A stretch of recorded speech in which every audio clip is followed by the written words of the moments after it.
Shall we begin? You are now listening to an altogether less fashionable variety of soccer podcast. Broadcasting live from the capital city of Columbus, Ohio.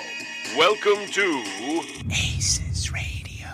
I got the new wings with the Zima flavor sauce. I've given this no thought whatsoever. I don't believe in God, Morgan. You know that. Hashtag probably right and cock. They're in your face. They're a little different. I think it's super cool. I love them.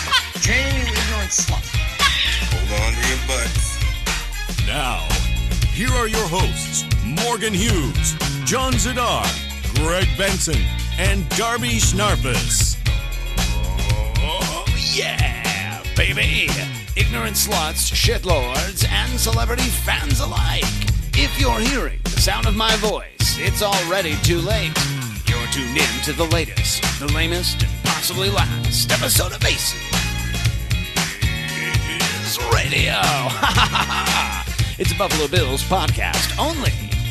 Coming up tonight on the program, Cruisers FC are one game away from the conference finals after taking NYCFC to the back of the woodshed, opening up a can of something.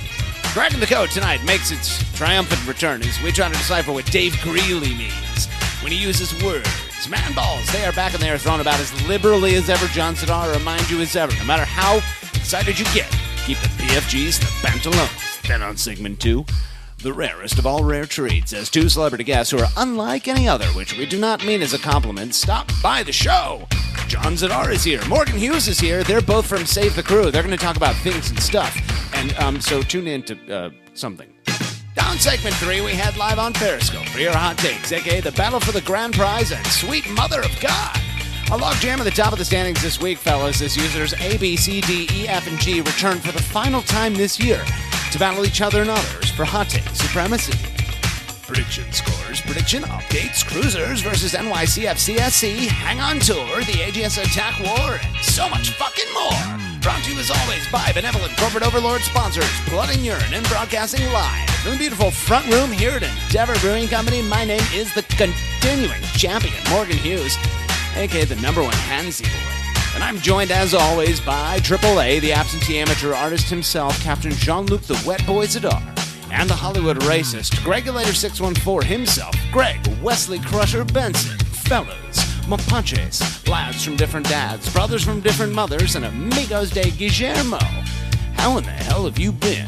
Oh, you're not demanding to know. That's a refreshing change. I demand to know. That's a shame. See, I thought this was an introduction to a kinder, gentler Morgan Hughes. And then I realized I'm still living in reality. A sicker, more miserable Morgan Hughes. I've spent most of today wondering if I'm actually living on planet Earth after my Astros won the World Series last night. Oh, did they win? Yeah, they did. Nice. Yes. What was the score? 5-1.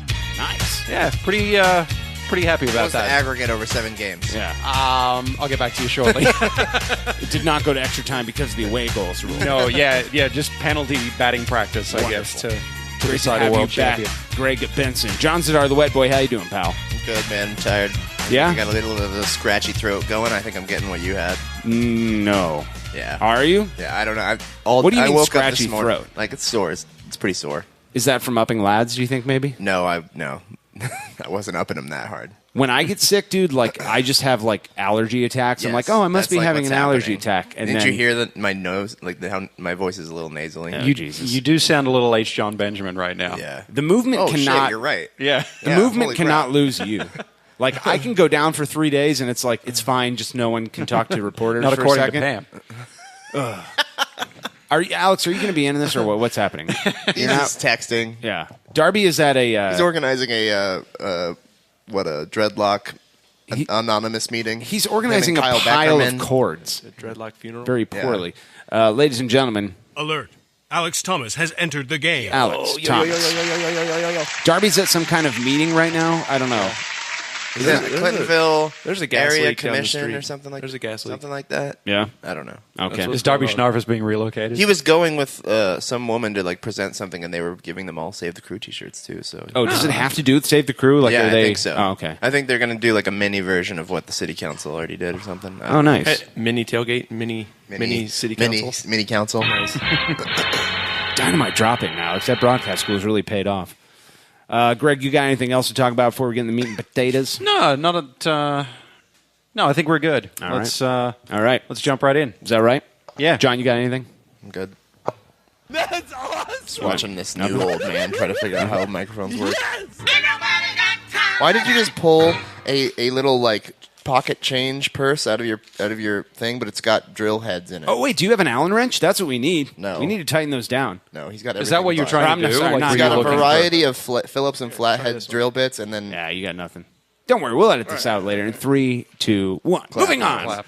Cruisers FC on Tuesday night took on NYCFC SC in the first leg of the conference semifinals.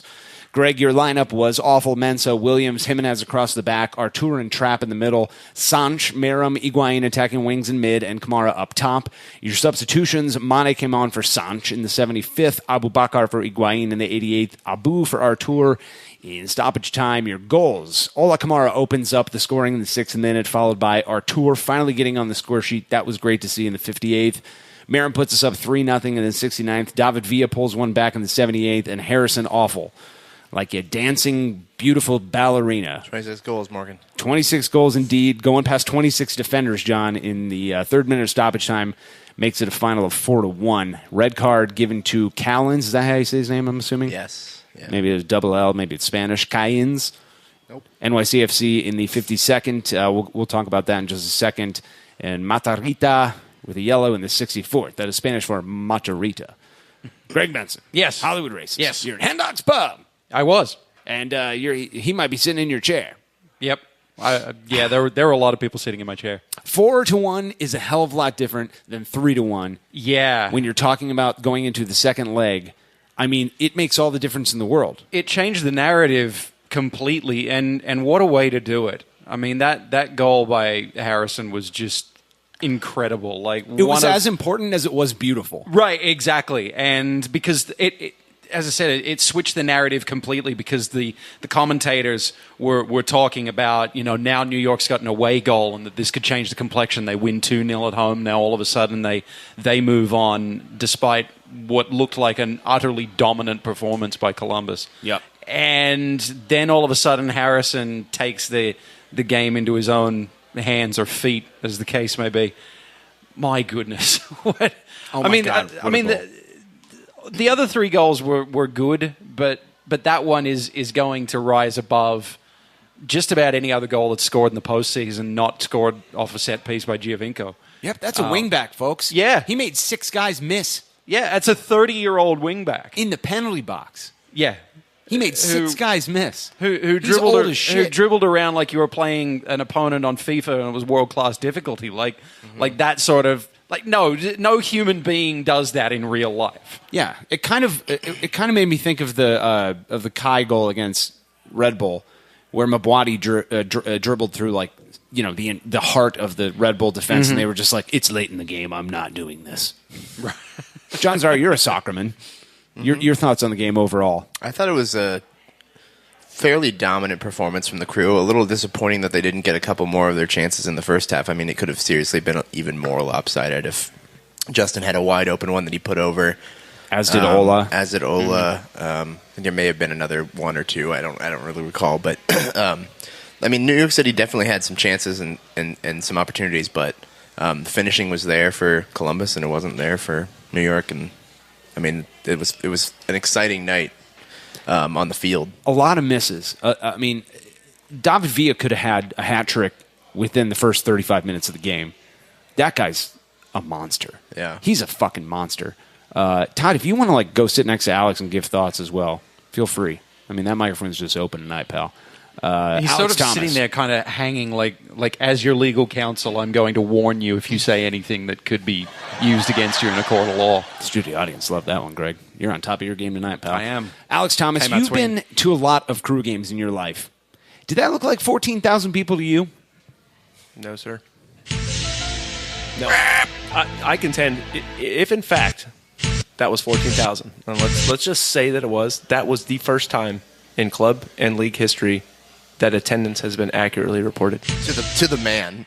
Down to the man. Yeah. Yeah. Oh, why start now? Why start now? Because I've been there when they've reported it as 11, and it looked way the hell more than that. I've been there when they reported it as 16 and there was nobody there. Like, who knows? I don't think I've ever been there when they reported 11 and No. there was more than that. It's never been that. It's always less. It seems to me like 14,000 is always like the magic number.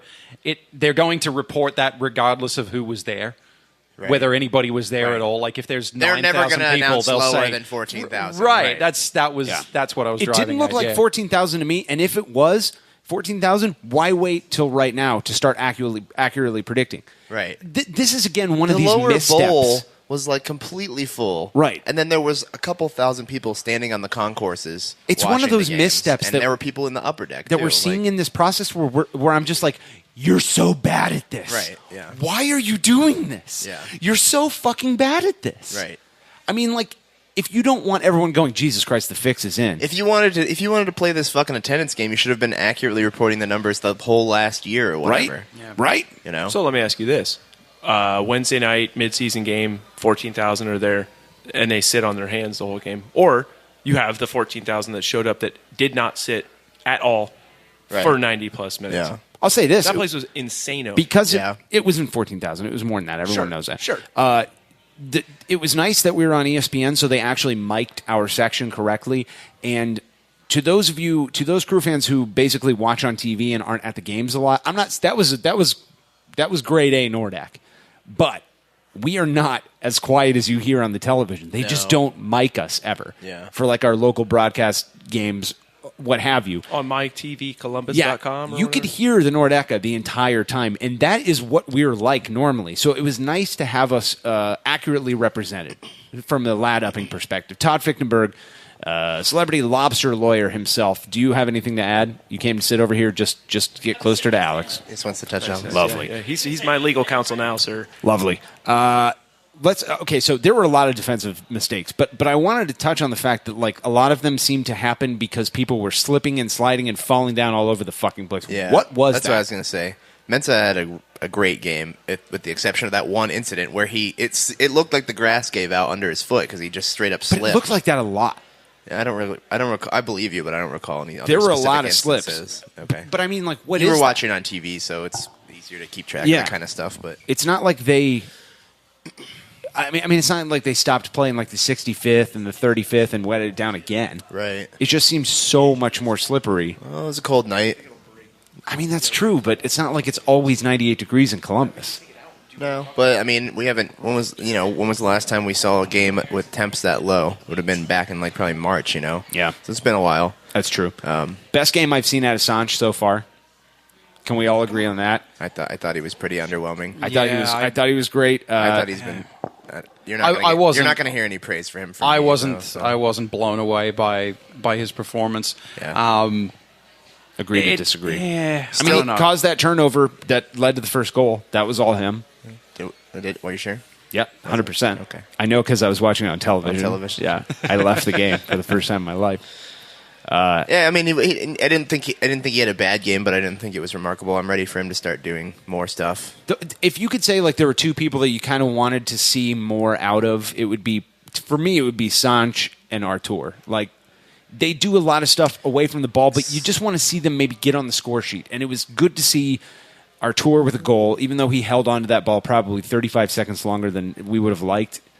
He did well. He did well. He did. did. The composure. He didn't. There were no other real opportunities. It's a good thing he had all the that time he had in the it world. because when he had it to shoot. So I mean, he did what he needed to do. Sure. I thought Artur had a great game. I thought the two people that had the worst games of the starters were Merrim and Sanch. I thought they were not as impactful as I expect players of that caliber to be. There was moments, obviously, where I was upset at Hector, but Merrim's miss in the 32nd minute was the worst I've seen all year. Yeah, and Ola's in the 40th. Was the both second of worst. both of those need to go in. I mean, they're wide open. Merrim's I think was worse than Ola's, but yeah, they both should be goals. Greg, tell me how bad on a scale of 1 to what's his name from New England? What's that old goalkeeper's name that we hate? Bobby Shuttleworth. How awful is Sean Johnson? Jeez, sweet. How far the mighty have fallen? I mean, has he represented the U.S. before? I think he's been in camp. He has, yeah. He's been in Camp Cupcake. Or he's been in the squad. Appeared, in camps or like maybe some game time in a meeting. He's been in the squad, but yeah, him and Hamid were the two guys that are supposed to be like the next generation. Well, now Hamid's gone off to, is it Norway now that he's gone to, or Denmark or somewhere? He's gone abroad in the hope of getting better quality of play and trying to play his way back into the U.S. picture. But yeah, Johnson is just, my goodness. I mean, that Merrim shot, of course, it was kind of a knuckleball. Yeah. So, but I mean, good Lord, he got his whole body in front of it, and it was like, wham. Yeah, I mean, he should have. He was the direct cause of both that goal and Ola's. Yep. I mean, gave up that rebound. Yeah, that led to the Ola goal. He looked bad all night. Yeah, seriously terrible. And he's had a fairly good season overall, I think, for them. Yeah. From what I recall, but I think this game was just, I don't know, maybe. Alex, let's talk about the red card. Happens right after halftime. Is that right? I believe it was the 52nd minute. Second or third. So we were talking before the show. I wasn't the only one in the stadium who was sick on Tuesday. The referee for the first half came down with a yeast infection, had to be replaced with the fourth official. So 52nd minute, there's a corner kick, and Merrim gets elbowed. I had the good fortune of seeing it on TV and watching it, and to me, it looked completely justified. That guy made eye contact with Merrim, and his next move was elbow straight. And if he made contact or not, that's a bad look. Your thoughts on the red card, my friend? I mean, it changes the whole complexion of the series. You know who your opponent is behind you, and you also know that he's not 7.5 feet tall. So if you were going to contend that you're going to elbow him, to body him out, dude, you don't throw your elbow up like in somebody's neck area. That's ridiculous. Nope. Sure, right. Let's say Merrim went ahead and embellished. Great. Every player will do that.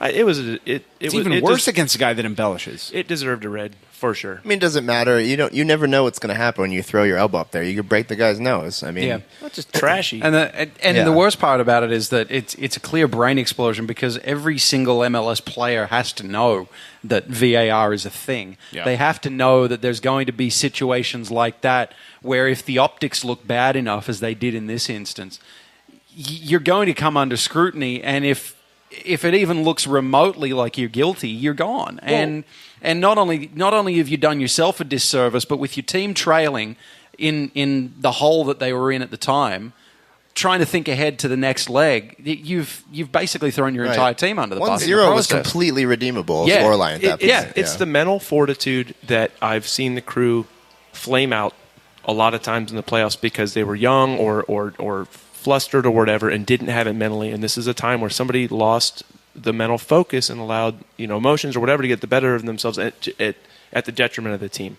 And that's exactly what happened. And it's not like these guys were like in the scrum.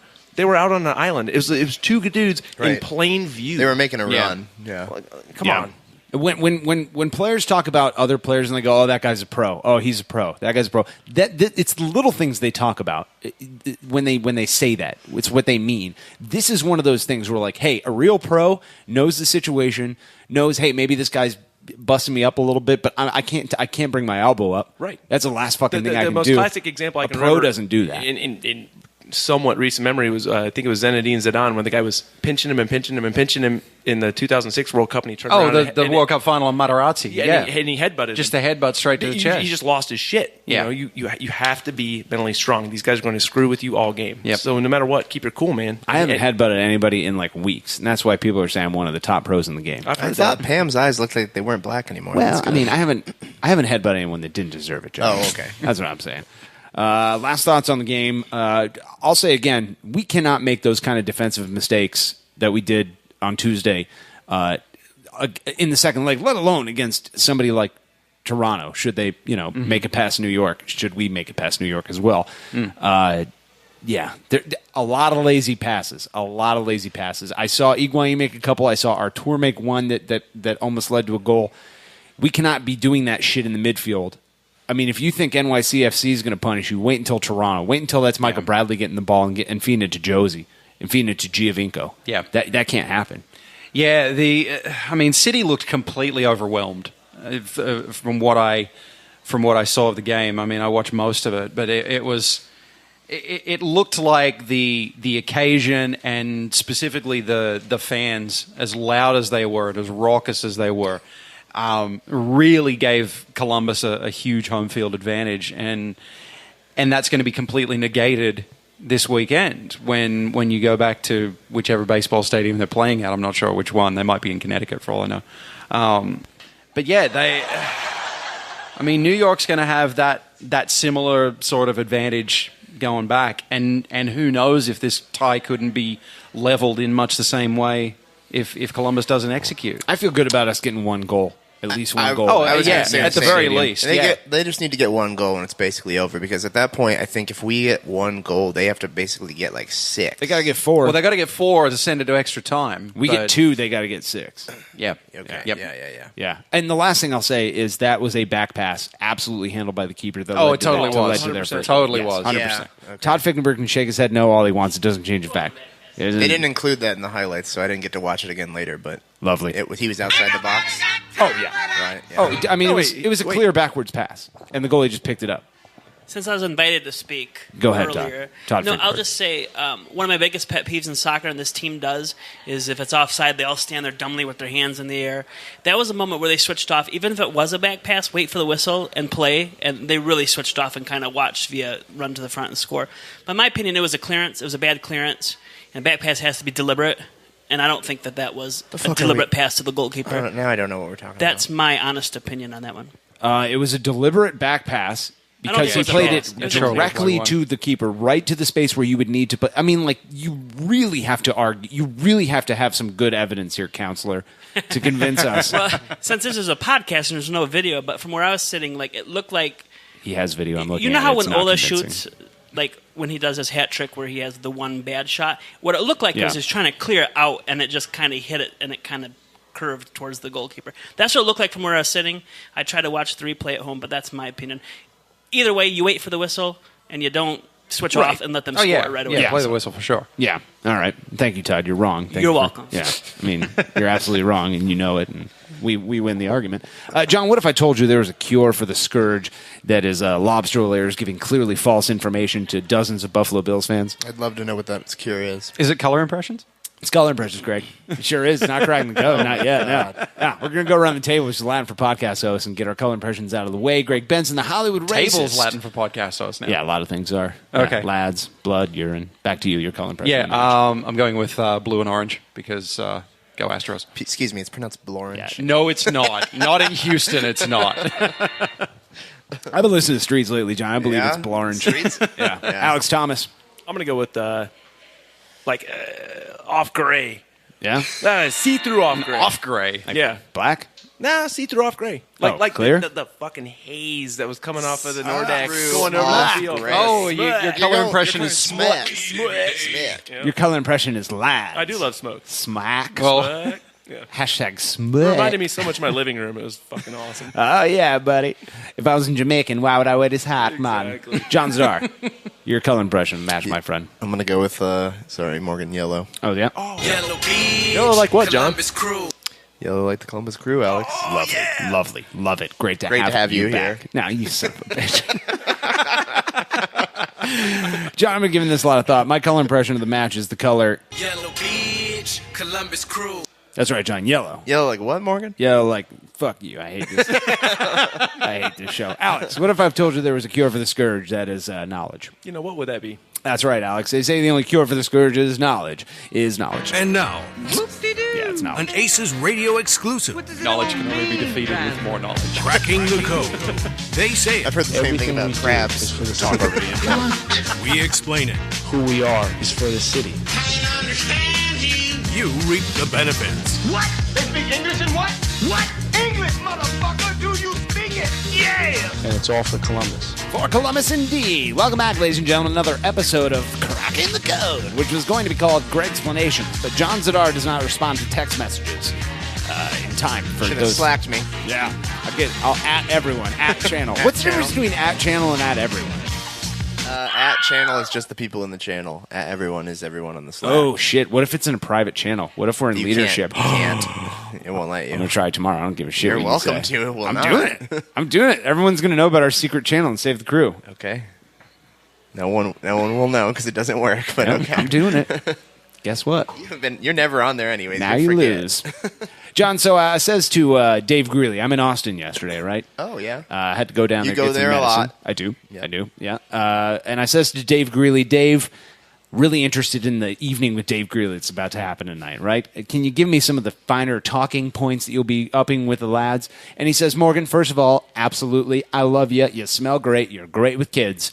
I got these 2 roast beef sandwiches, and I went to Andrew Erickson. I got these sandwiches, and I says... Oh, Erickson's seller and distributor now? Yeah, a little bit, yeah. I mean, like sometimes. Nice. I mean, the guy was hard up for some sandwiches. And he says, Morgan, would you like to eat these with me? And I says, Dave, I would love to.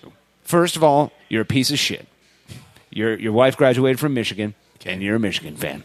And you can go fuck yourself, keep your feet on the ground, and keep reaching for the stars. And he said, Morgan... Let me talk into that pocket recorder of yours. I said, oh, how'd you know I have that? It's what we call it in the industry. And he says, yep, that's right. So I hit a button, and it started recording, Alex. And this is what he had to say in 3, 2, 1. We need to ingrain ourselves in the community. We want to be a community platform for Austin. Downtown and MLS makes sense. Location is important for us. Urban core is really important to us. It's going to be a great stadium. It's going to be authentically Austin. Hashtag YOLO Snake 24 Snake Blaze. Let me snake. Greg, I don't know what hashtag YOLO Snake 24 Snake Blaze it means. Let me snake, but front office members seem to be all about it. Yeah, and it's amazing how much Dave really sounds like Greg Berhalter. That's true. That's true. I know that. It's my favorite part of that clip. Yeah, so a little backstory. There was literally a thing called An Evening with Dave Greeley yesterday in Austin, which is just like... How many things? What was second prize? Right. God. I mean, just like the worst evening possible, right? So Massive Report had an article that had some of his quotes, and those were accumulation of them. John, my favorite fucking thing there they are literally recycling the talking points that they made to Columbus fans. Yeah. As if we're not Well, he was in charge of the purchase of us. Right? But this authentically Austin thing, I swear to fucking Christ, if that's like their thing and this works, right? Your thoughts?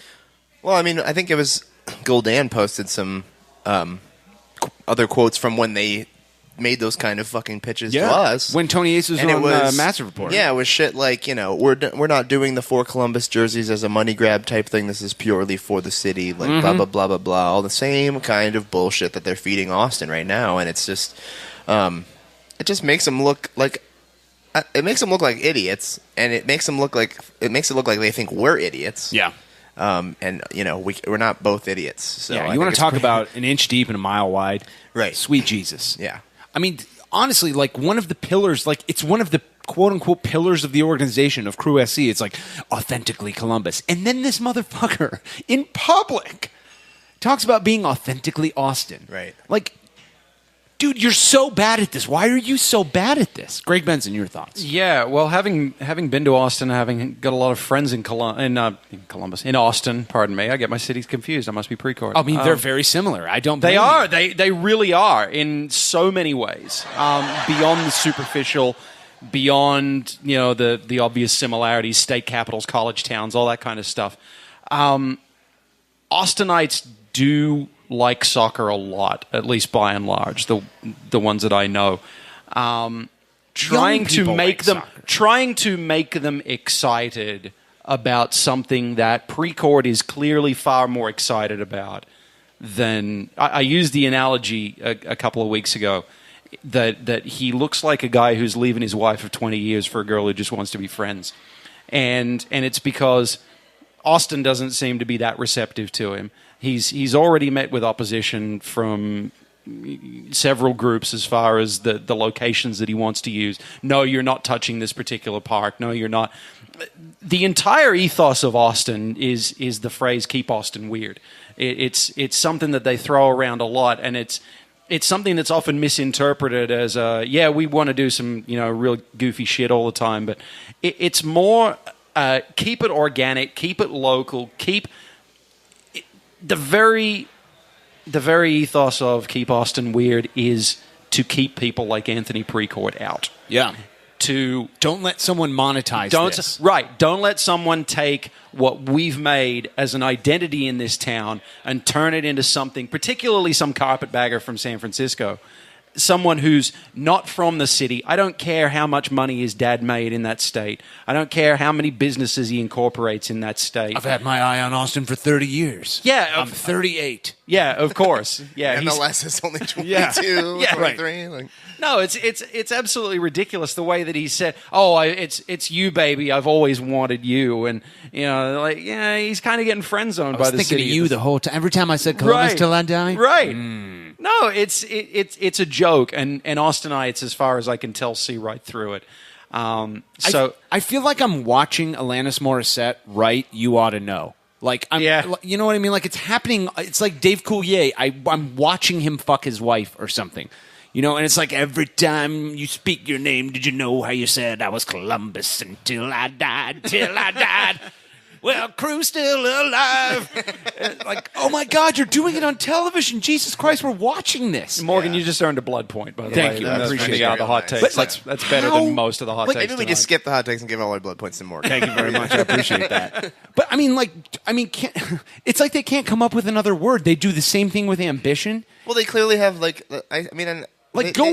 a thesaurus. They have no legitimate strategy, obviously. Greg, can you They're just pitching that same hipster bullshit that like lots of places pitch, like be it restaurants or bars or whatever. That's the thing now. Like, oh, it's authentic, it's organic, it's blah blah blah. They're so authentically fucking trash at it. Greg, can you go on thesaurus.com and look up authentic? And let's just we'll give you like 30 seconds here, and we'll just let's list some of the words they could have used instead of authentic, because it's in the Crew SC fucking pillars of operation. Right. Yeah. It's like they've made promo marketing videos about the word authentic, and it's so garbage. And it's like they think we're not watching, but they know we are. So it's making my head spin, because I'm like, what is the real thing here? Okay, synonyms of authentic. Okay, are accurate, actual, authoritative, bona fide. That's a good one. Bona fide would have been better. Certain, convincing, credible, creditable, dependable. Credible's factual, not bad. Faithful is a good one. Faithfully Austin. That would work in Texas because they are crazy. First of all, that's a better slogan than authentic anything. Right. Like if you say authentically Columbus, or you said faithfully Columbus, right. I am more drawn to faithful. Dude, it makes sense in Columbus because you can be authentically something that has a 20-year history. Like, we're going to be authentically Austin FC Athletic. Right. There's nothing to even reference. Right. Now we're starting to get into the meat of it. Here we go. For real, legit, legitimate, official, original, pure, reliable, sure, true, trustworthy. That's one that probably won't get thrown around. Purely Austin, as like someone with an advertising background, would be the one that I would select. Yeah, and he's a Michigan fan, so he should know the pure Michigan thing's already happened, so he could just jump right on top of that. Trustworthy, trusty. 24 karat is listed as one. What does that? Dom Tiberi edited this article recently? Valid and veritable. Those are the immediate ones that were listed. Not to get too off track. I want to talk about this real quick. John and I are at City Hall on Monday, and like John's sitting behind me, and it's like one of those situations where it's a very official thing, right? And you can't laugh, so everyone's at any moment like you're you're like a second grader ready to crack up, like.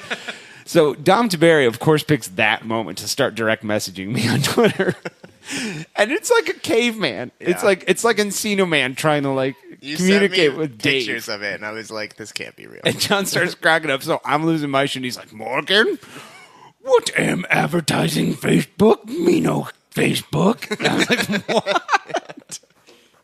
I was like, "Dom, I truly don't understand what you're saying. What question are you asking me?" He's like, Columbus. We're him fans. Like, oh my God, I have to go.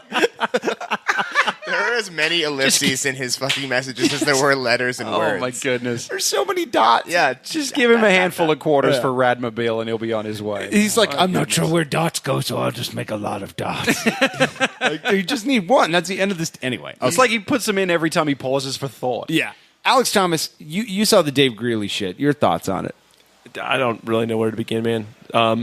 I think these are people that are like woefully underprepared, and I think that this speaks to this whole thing kind of popping off well before that they were ready to have this happen. I mean, these guys were trying to steal a painting off the wall and somebody turned the lights on. Yeah. Because this early marketing shit, this whole MLS to ATX shit, I mean, this is... With their name on the bottom. This should happen years in advance of a team moving there.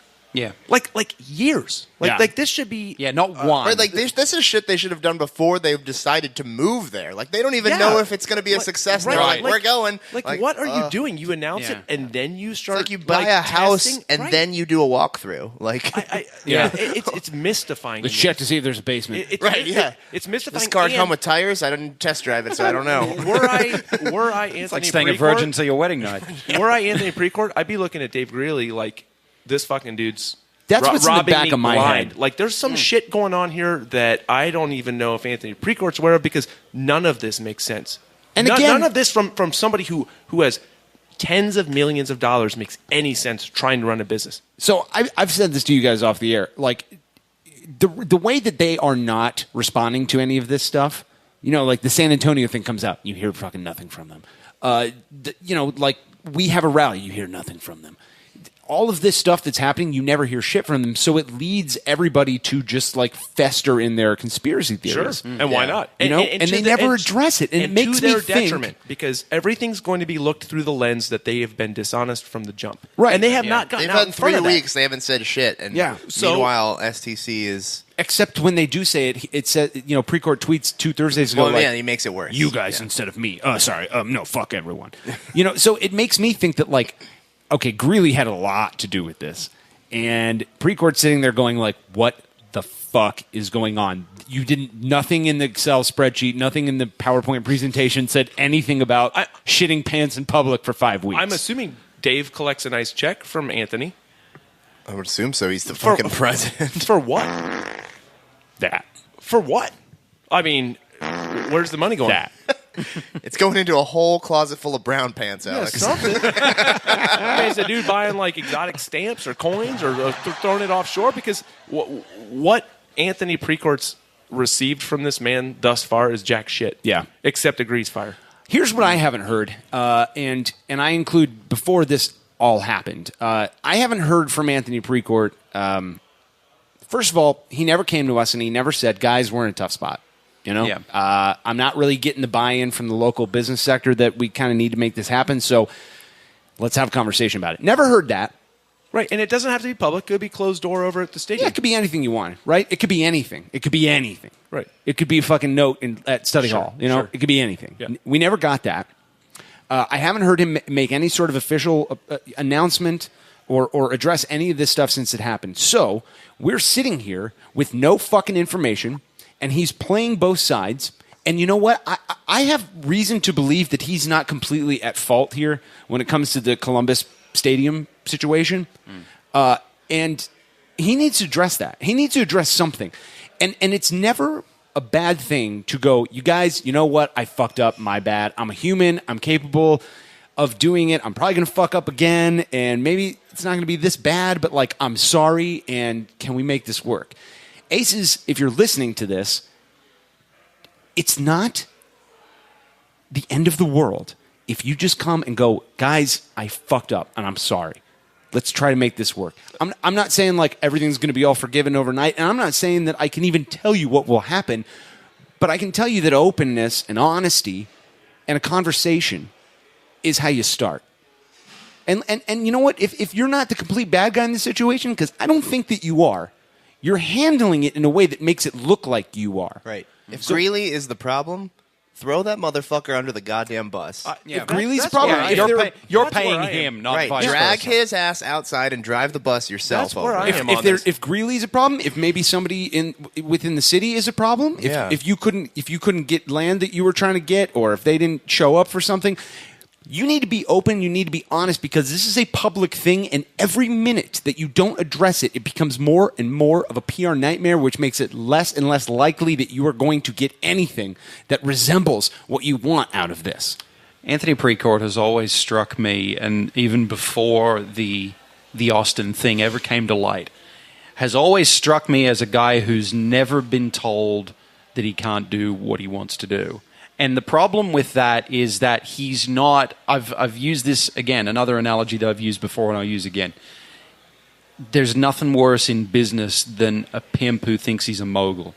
That he's low level who thinks he's big shot.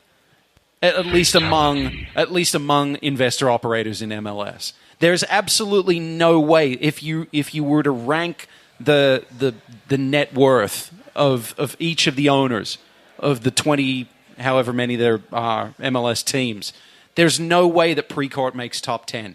There's no way that Precourt even makes, well, I was going to say the top half. That's basically top 10. He's right. He's a guy who has had a little bit of wealth, but thinks that that he can just snap his fingers and we all have to listen to him. Right. Well, you walked out here with Bob Kraft's boxing gloves on, son, but you don't know how to use them. But beyond the money, beyond the money, he doesn't have the street cred of taking the knocks for all the years. Right. You know what I mean? Exactly. There's that too. Who here had heard of Anthony Precourt before he bought the Columbus Crew? Nobody. Not just people in this. Exactly. Nobody in the sporting world. Right. No, but right. It was his first. He strikes me as a guy who bought an MLS team because he couldn't afford an NFL team or a Major League Baseball team or an NBA team. He wanted to be a cool, hip sports owner. Right. He was like, that's where all the cool guys are going. Well, that's fine to have that. And where better to go. Sure. Well, he's ruining his chance with how he's handling this. So right, but he can't see 2 feet in front of him. That's the problem. He's so fucking inept. Well, recognizing our ambition, like the shit that's coming out of his. That he thought that we were going to be able to is eat so that up. fucking tone deaf. Yeah, it's almost like toxic fuel that he's throwing on the fire that's about to consume him. They're so bad at this. Recognize my ambition is just another way of saying, like stamping his foot and saying, I want to do things my way. Get off my lawn. Right. And not just that, but this is my sandbox. And if you're going to play in it, you've got to play by my rules, because if not, I'm kicking you all out. Who's advising this? Or I'm just going to take my toys. Recognize to the another ambition sandbox. is a decent statement. It can't be your only. In a vacuum. It can't be your only statement. It can't be defiant. It's their only statement. Well, you got to recognize the ambition. How many times that first day did you hear that out of somebody else's mouth? You know, like Trapp said it, Berhalter said it. Yeah, that's fucking Precourt said it. Garber said it. Like, you guys, we don't piss on my leg and tell me it's rain. Last thing we'll say, and then we'll move on to man balls. I'll say this, and this is how I ended my speech at City Hall on Monday. History is watching. Your legacy is going to be defined by how you handle this situation. And if you think it's not, you're more naive than you think we are. Right. Be the owner. Be the city council. Be the mayor. Be the movement. Be the city. Be the league that saves the Columbus Crew. Yeah. Be that. That's what we need. We don't need posturing. We don't need childish lashing out in the press. We don't need people behind closed doors not saying anything. We don't need to recognize anybody's ambition. We need people that are serious, that work together, that save the Columbus fucking Crew. You can be that. Choose to be that. I feel like the studio audience knows. And knowing is half the battle. Say what again? He's absolutely right. Say what one more goddamn time. Hate that this situation has made us serious. Of all of the things. This is the most massive report we've ever been, except that we're all sitting in the same room. Oh my God, Greg, take it easy. Those people have families. How dare you? Let's move on. Man balls of the week. I remind you, it's a combination of man of the match game balls, which as the thing is too long, as opposed to my blah, blah, blah, blah, blah. No one cares. Greg. Yes. 2 man balls of the week. They go to the following people. I'm assuming Bobo is one of them. Bobo is actually one of them. Yes, I'll just get my Bobo man ball out of the way because Sydney beat Perth 2-0 last week. Bobo scored one of the goals, and the other guy who scored has a Polish last name that is far too hard to pronounce. Farsika. No, it's not that. Ask that your doctor about Varzika. No, it's worse. Should your Polish rifle become too elongated, ask your doctor about Farsika. This is a Polish semi-automatic rifle with a bump stock. No, there's no way I'm pronouncing that. Second man ball, Harrison Awful, because that goal was just magnificent. Hell yeah, it was. And the celebration on Merrim's goal wasn't half bad either. Not too That shabby. guy just jumped on top of the pile. The entire pile. Yeah. Oh my God. Starts throwing his legs everywhere. I've always wondered why people fucking do this. Like, aren't you worried you're going to kick somebody in the face or something? He jumped on that like it was a pillow fort in the living room. He was like, I love it. I love sleepovers. Alex Thomas, your man balls of the week. Sean Johnson. Oh, for hooking it up. And I'm gonna chuck one out there to fucking Mike Petke for being the first coach to like publicly come out and say this is some bullshit. Oh my! He was. Yeah. He's a current employee of MLS. Yeah, fuck it. Yeah, it's one thing for Lamson or For Garrett. now. No, this is the head coach. Yeah. Why you fire Petke? Takes nuts. Fuck him. right. That's why. Yeah, fuck him. That's why. John Zadar. Yeah. Your man balls of the week. Yeah, both of my man balls are going to Harrison. Motherfucking awful. All 18, all 26 of them? All 26 of my 26. man balls. Well, you only need Thank 25. You. I gave Thank him you one. so much. You feel pretty sir. good? I'm feeling real good. It's been a couple lonely nights at the Zadar household, and you gave me something to spank it to. That was how pretty that was. You replaced Josephine's mom that quickly, John? Yeah. Footage of Harry from behind. Couple basically. dribbles in the box, and she's gone. Unbelievable. Let me smash. All right, my first man ball of the week goes to Artur, bitches. Because I've been on that hype train all year, and it's good to see him finally get on the score sheet. It makes me feel like I was Future right. of someone's franchise. Yeah. I was always right, and Todd Fichtenberg was always wrong. That's base. And Bob O'Shaughnessy gets a blood point taken away. Shaughnessy. Yeah, according to the dispatch. Local fan Bob O'Shaughnessy. Yep, that's how you spell his name. My second man ball of the week goes to Andres Mendoza, Cruisers FC, for being possibly the greatest player in franchise history. And that's it, Greg. That's segment one. Yes, it is. Your thoughts, my friend? I don't know. I had something about John wishing that Harrison was full. But I couldn't think of how to quite word it, but I got the giggle from you, so I'll take it. If you've enjoyed the almost dad jokes on segment one, I've got some terrible news for you. We're coming back on segment two. Nate Beckman's not here, but Greg's going to give it his best shot. One segment down, 2 segments to go. You are listening to ACES Radio. Here we go. Now we blasting off into the ozone. The way we kick it in the dojo is local for show. Though we paving the road that's opposed to the dodo. Going over your head like a top hat. Stop that. I know you hear me spitting these hot raps. Now watch that beat, cause it's about to drop.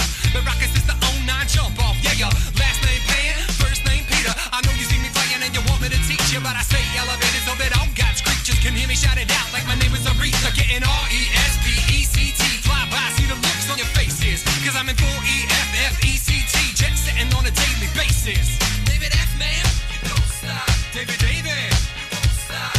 We can rock it till the city takes off. Mr. Captain, yeah. It's pilot, yeah. I wanna spin my wings and fly. To all the people in coach, yeah. And to my first class folks, yeah. We'll show you how to scrape the sky. As the curvature of the earth takes shape, fly fast forward like a videotape. And okay, just follow my jet stream. Proud in the clouds on the boom in your precinct. I'll have no trampoline. Black box in the pocket of my jet jeans. Shine with the stars so bright. Even NYC sees me. Get that. Oh, yeah, baby. Ignorant slut, shitlord, celebrity fans, John Clem listening from your iPhone in prison.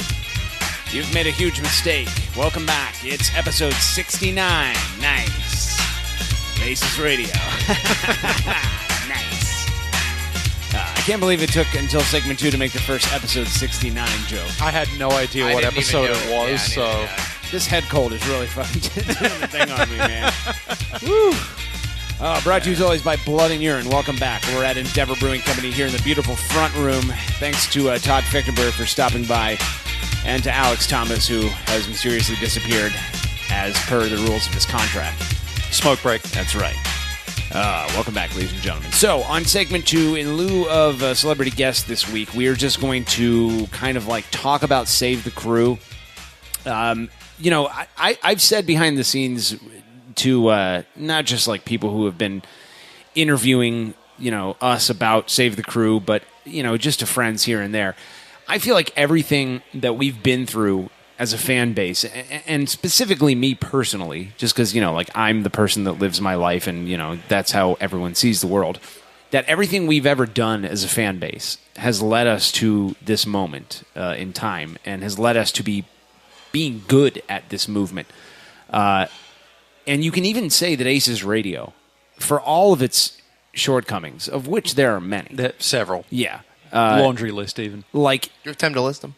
No, not tonight, John. Ain't nobody got time We're already for 50 that. minutes in.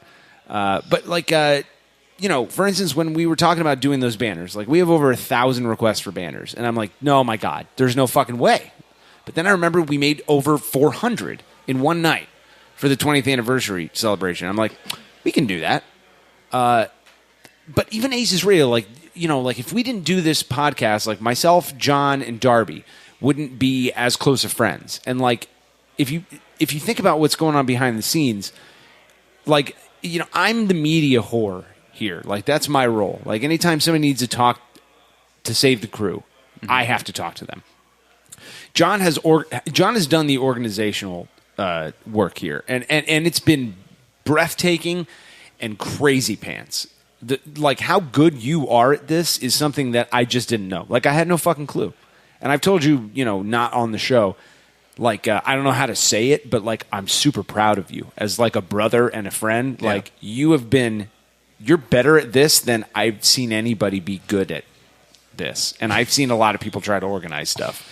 Thanks, man. And Darby, like, Darby is basically like the whipping boy that anytime someone's like, I want to do something, we're like, talk to Darby. Yeah. And we just like I keep making Darby do all kinds of shit. Yeah. Every so- time I go to him, he's like, Yeah.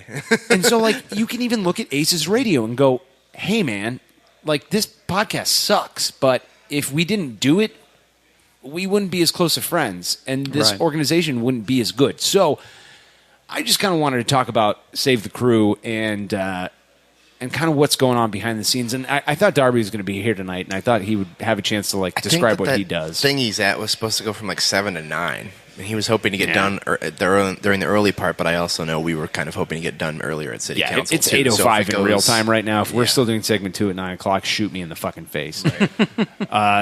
But this is a good perspective because Greg, you're not really involved behind the scenes, so maybe you have a good perspective not of quite like as much. A crew fan that is concerned with this but isn't in the Slack channel. Right. So I'll start off and I'll say like what my involvement is and how it's grown and all that stuff, just to give people, because we want to be as open as we can with this, and not make it seem like, oh, there's just this collection of crew fans who are like basically deciding whether or not the team stays. Yeah. Certainly, that's not what we want. So because if they did, I would take my cut and I would run. Yeah, that's right. Yeah. Sell high. Yeah, I'm sure that is a real concern, though. That you guys are the faces of this, but far from being the be all and end all. Yes, there is stuff that I feel like specifically on Twitter, because it's really the only social media channel that I'm engaged on. That a lot of people are giving me credit for this whole movement, and that could not be further from the truth. It really couldn't. If anything, I'm one of the people that does the least in this. I'm just the person that talks to media and gets in front of microphones. So you have a tendency to look and go, that guy probably has everything to do with everything. I promise you, it's not true. John and Darby alone do 50 times more stuff than I do. I will say that. This has been a real exercise in, I don't want to say delegation, but I'm a control freak, and you guys are my friends, and you know that. Like, I need to, Jesus Christ, what you do? It's falling apart over here. See, right now, Greg, I want to control this situation real hard. I can see you squirming in your chair. You're like, oh, God. So you guys know me. Like, I'm a super fucking control freak, and I need to have my hands and my fingers and fucking everything, including Pam. And, so this has been, at the beginning, it was real hard for me to but like watch other people kind of run shit. But it's been a real, like, personal growth thing for me to be able to go, I don't need to be in charge of everything. And so that's one of the things I really love about this movement is watching my friends who I consider just as close as family, really like spread their wings and grow. And man, I'm telling you what, it's been beautiful. So I'll just say, if you're on Twitter and you're replying to one of my tweets, you're like, oh, this guy needs fan of the year. No. You need to be tweeting that at John. You need to be tweeting that at Darby, at Tom, at Donnie Murray, at Mark. There are 1,000 people behind the scenes that are busting their ass, and I mean every minute of every day on the weekends. Amy Bernhardt, Jesus Christ. I put this thing on her on Sunday afternoon that was like, hey, get the email addresses of these 62 people. And I'm telling you, they were done and up on our website before the day was over. Yeah, her and Matt Guthrie have been murdering spreadsheets. It's been breathtaking. John, you talk a little bit about what's going on behind the scenes, just from a high-level perspective. Just give people an idea what's going on day to day. I mean, there's a lot going on. We've got at any given moment somewhere between like 12 and 16 different channels, I think. Yeah. Depending on what's going on that week. So we've got like all the different teams that people are kind of divided into to manage different stuff. And we're talking about Slack, which is like a project organization app. Yeah. For those who don't know what it is. Yeah, sorry. So basically how it breaks down is it's kind of like a big chat room, but you can generate different rooms within the main room, I guess, is whatever you want to call it. They're called channels. So we've got to divide it up to different teams. Like we got the branding and art. Let me just read them off real quick to give people an idea. So in the Save the Crew Slack channel, we have business affairs, contact links, design and brand management, event marketing, financing, game thread, general, government affairs, help, legal support, merchandising, PR and media, social media, volunteer management, and web and analytics. Those are all going live. Those are all happening right now. Those are all the persistent channels.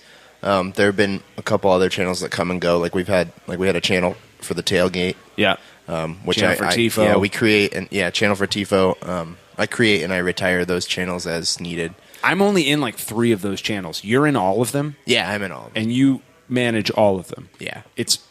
I have anxiety just imagining the cavalcade of messages Oh my God. that you must get at any given moment. Yeah, I mean, when I log in, crazy, Greg. It's typically like this isn't very bad right now. Yeah. But that's like 6 channels that are lit up and a couple DMs. Like somebody texts me and I'm in the middle of doing something else. I'm like, oh my God, go away. Yeah. Right. Like I can't imagine just constant barrage of... Yeah, that's basically what it is. It doesn't... I mean, even if it's something that you're absolutely passionate about, which I can tell that everyone is.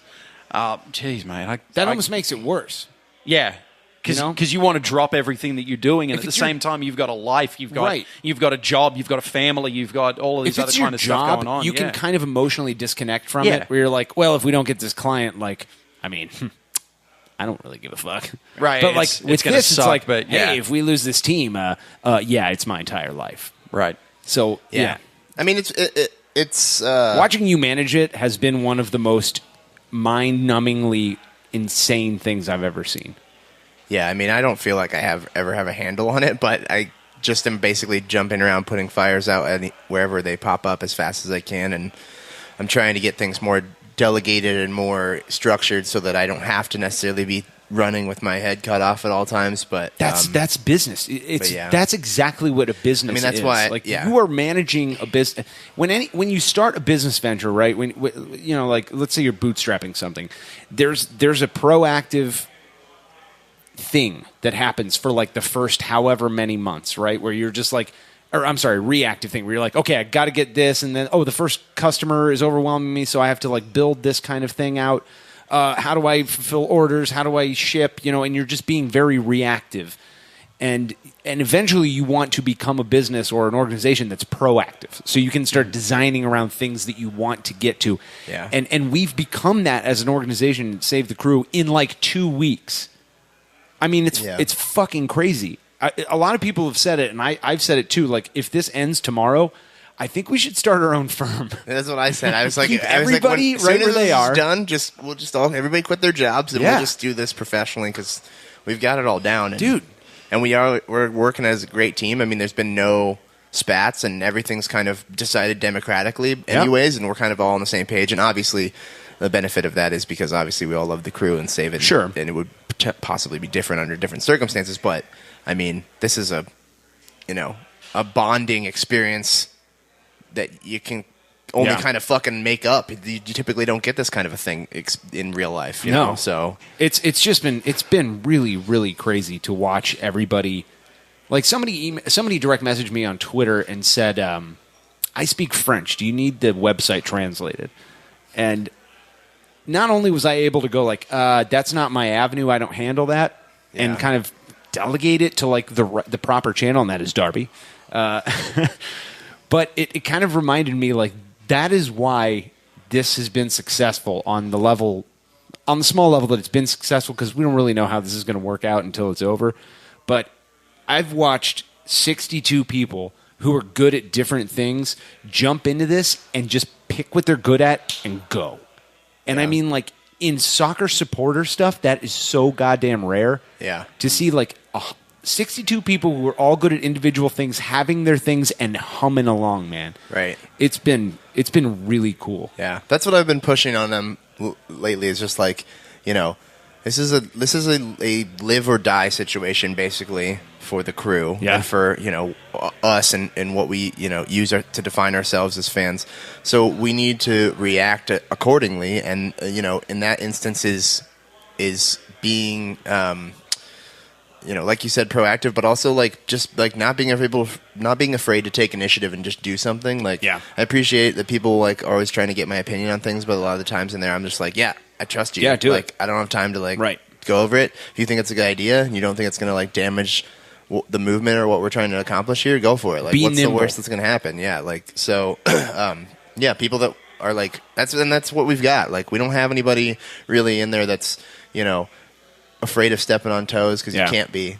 Like, we don't have time to like talk and deliberate about stuff over a day. I mean, there was a point, I think it was last week, where we had something up above the donation button that basically just said all proceeds go towards Save the Crew. Yeah. And the legal guys were like, we don't feel like that's very strong, and we would like for it to be worded differently.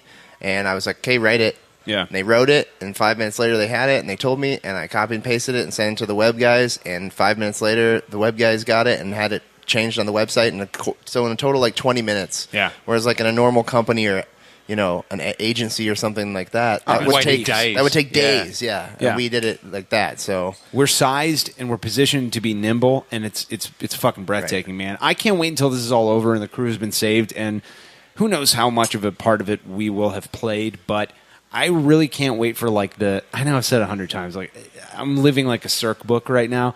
I can't wait for when that book is written, or when the multimedia piece is released to the masses, and you guys get to see 30 for 30. Yeah, right. It would make a good 30 for 30, I tell you. When the curtain is pulled back and you guys get to see what's going on behind the scenes, and like how proud you're going to be of your fellow crew fans, it's going to blow your heart out of your chest, man. Yeah.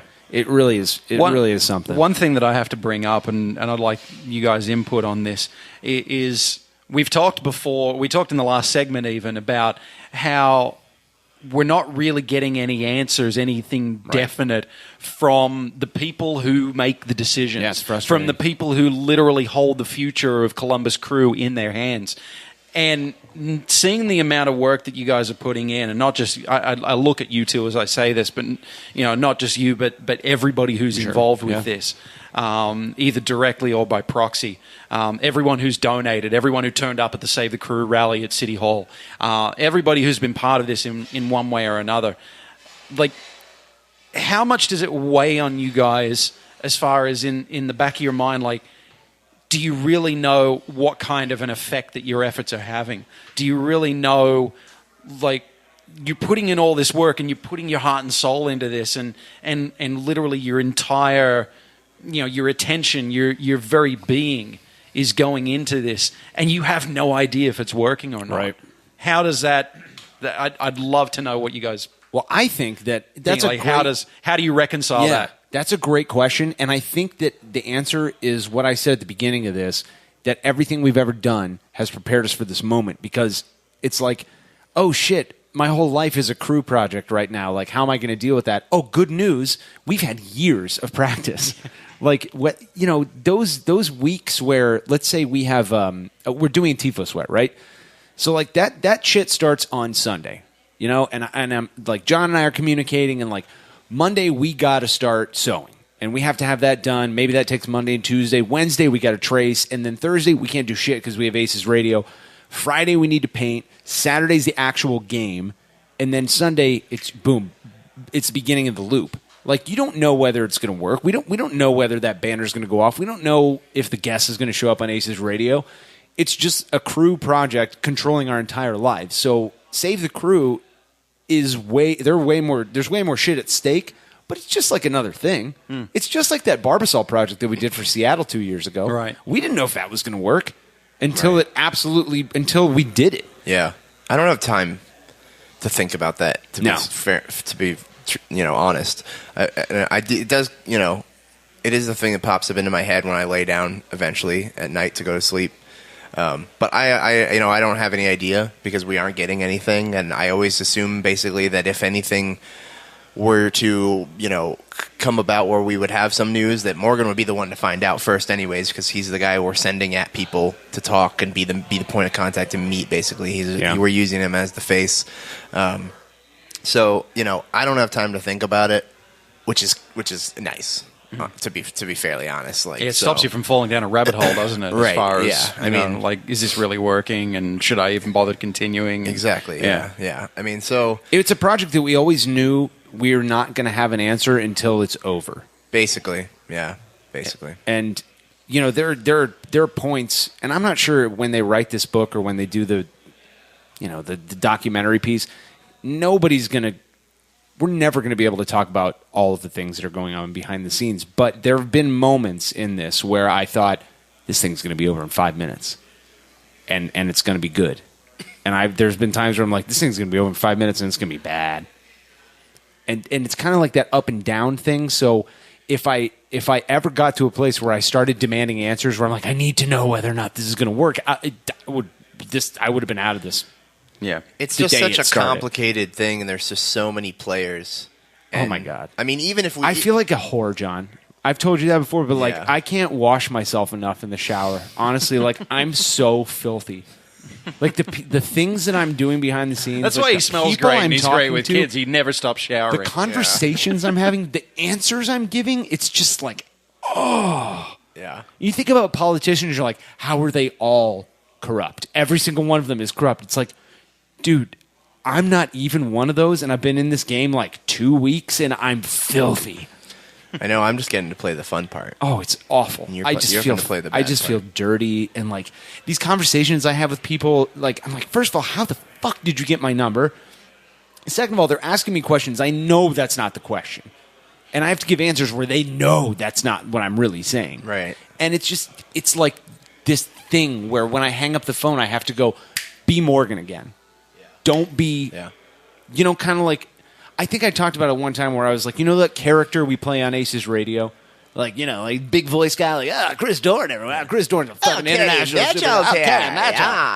super. Sometimes when you're in the parking lot and people are coming up to you and they're going Greg's been deported. It's tough to be yourself and not that character. Oh, I've had that moment. I've had several of those moments, even though too. It's an absurd fucking thing because it's just like a stupid podcast. But there is a moment when people meet you, they want to see that character that they're used to, because that's all that they know of you. That's the person they get to know. Right. That's the way that they've heard you. That's the way that they've when I'm experienced with you. John in the parking lot and somebody comes up, I can tell by the look on their face that they want to see a Morgan and Zadar ACES radio interaction. Yeah. And of course, that makes me sound like the smarmiest fucking podcast asshole in the world.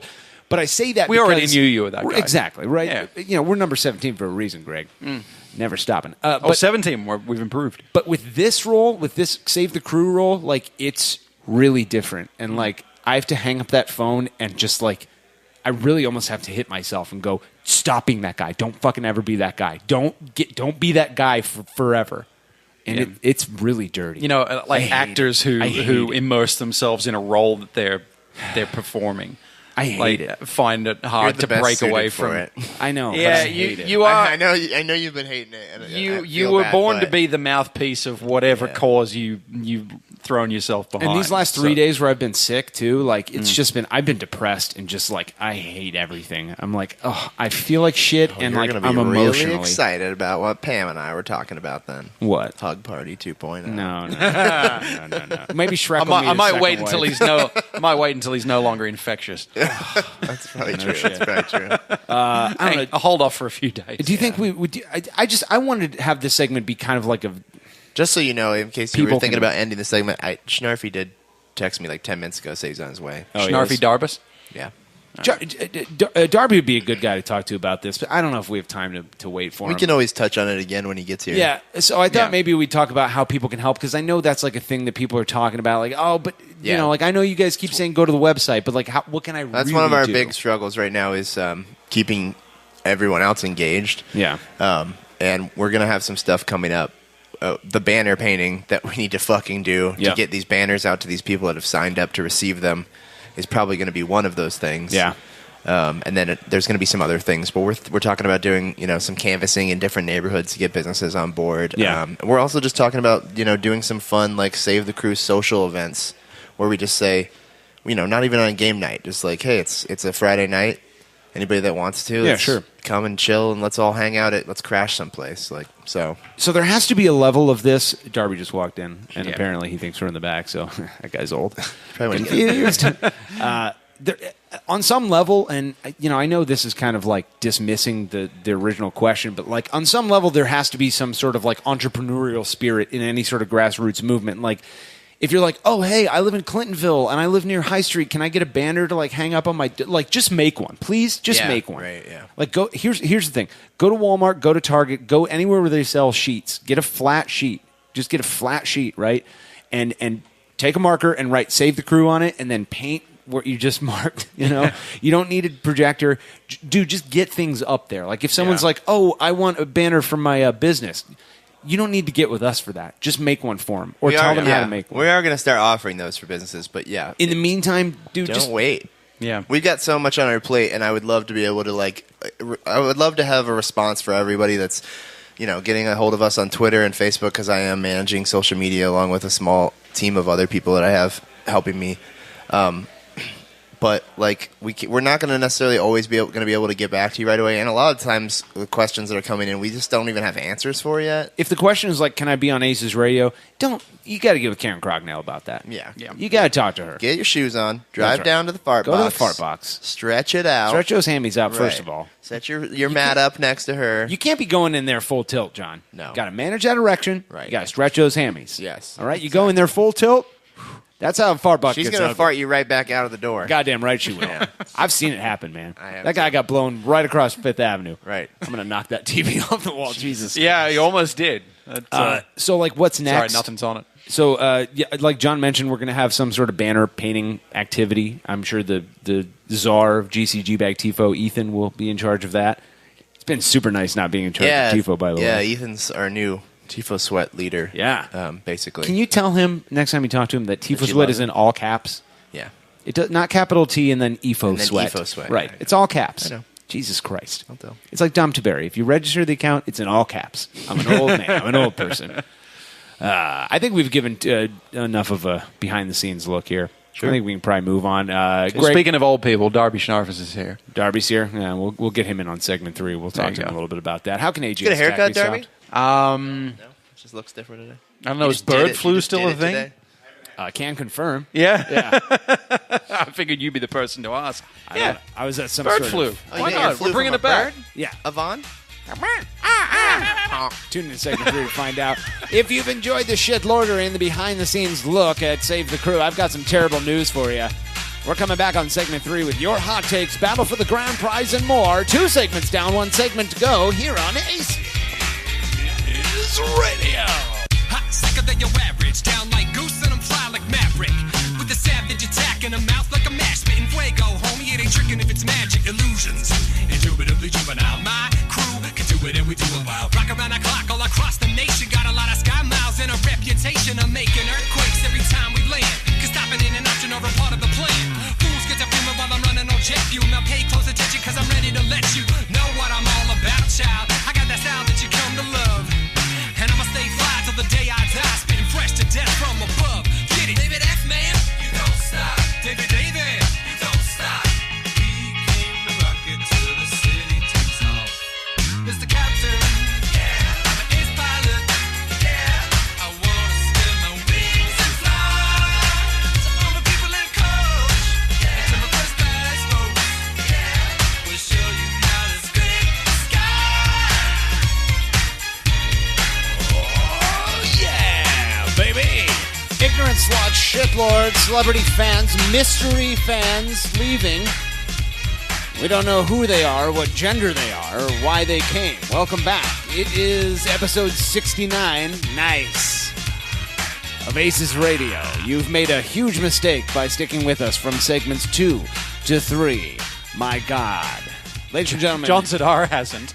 Yeah, like He's nowhere to be found. We're standing here waiting to start segment 3. John's just been talking to Alex at the bar for like 5 hours. I mean, rather than sit in on the segment. Yeah, I didn't think about that. He hates. He does dislike. Yeah. And of course, as soon as I say that, here he comes, absolutely walking back into the room. Before we blow my theory out of the water. Before we welcome John back to the show in 3, 2, 1. Alert! Clap. Darby Schnarfus has entered the game. Ladies and gentlemen, welcome back to the show, Darby Schnarfus, the 40-year-old man-child. Thank you very much. It's great to be here.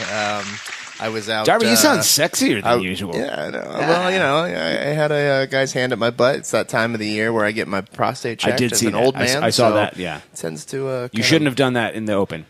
You should No? have been in like an exam room. You should have at least asked a doctor to do it Everyone instead of d- just some homeless guy. I thought that you just went down and got Gary and you did it in the middle of the tennis courts at a local park or something. No? I mean, There it is. Whatever. There are 3 of them. Darby, where were you? You were at some sort of a council meeting? Yes, so I was in attendance at the Clintonville Area Commission meeting tonight, along with Kari Enger. I think it's Enger is her last name. You're far too old to be at a Clintonville council anything. No, I'm No, too young, he's- actually. I was gonna say because he's- the people who show up to those things okay. yeah. Fair enough. Grumpy old people. Actually, that's not true, because we had some really great support at the meeting. They actually agreed to pass a resolution supporting Save the Crew and the efforts. So they asked a lot of questions. Yeah. We had unsolicited approval from people in the community. Like a dude stepped up and said, I'm not a soccer fan, but I'm a Columbus fan, and it's important to keep Major League sports in this town for the economic benefit, up our profile. So it was Nice. excellent. I recommend anybody Unsolicited out lad-upping. there. Yeah, it was amazing. Wow. So find out when your local area commission meeting is if you're a Columbus resident. Go be a part of it. Ask them to support things. Yeah. Yeah, it's good stuff. Nice. Well, thanks for stopping by. It's great to have you back. Bye. I mean, I kind of mean that.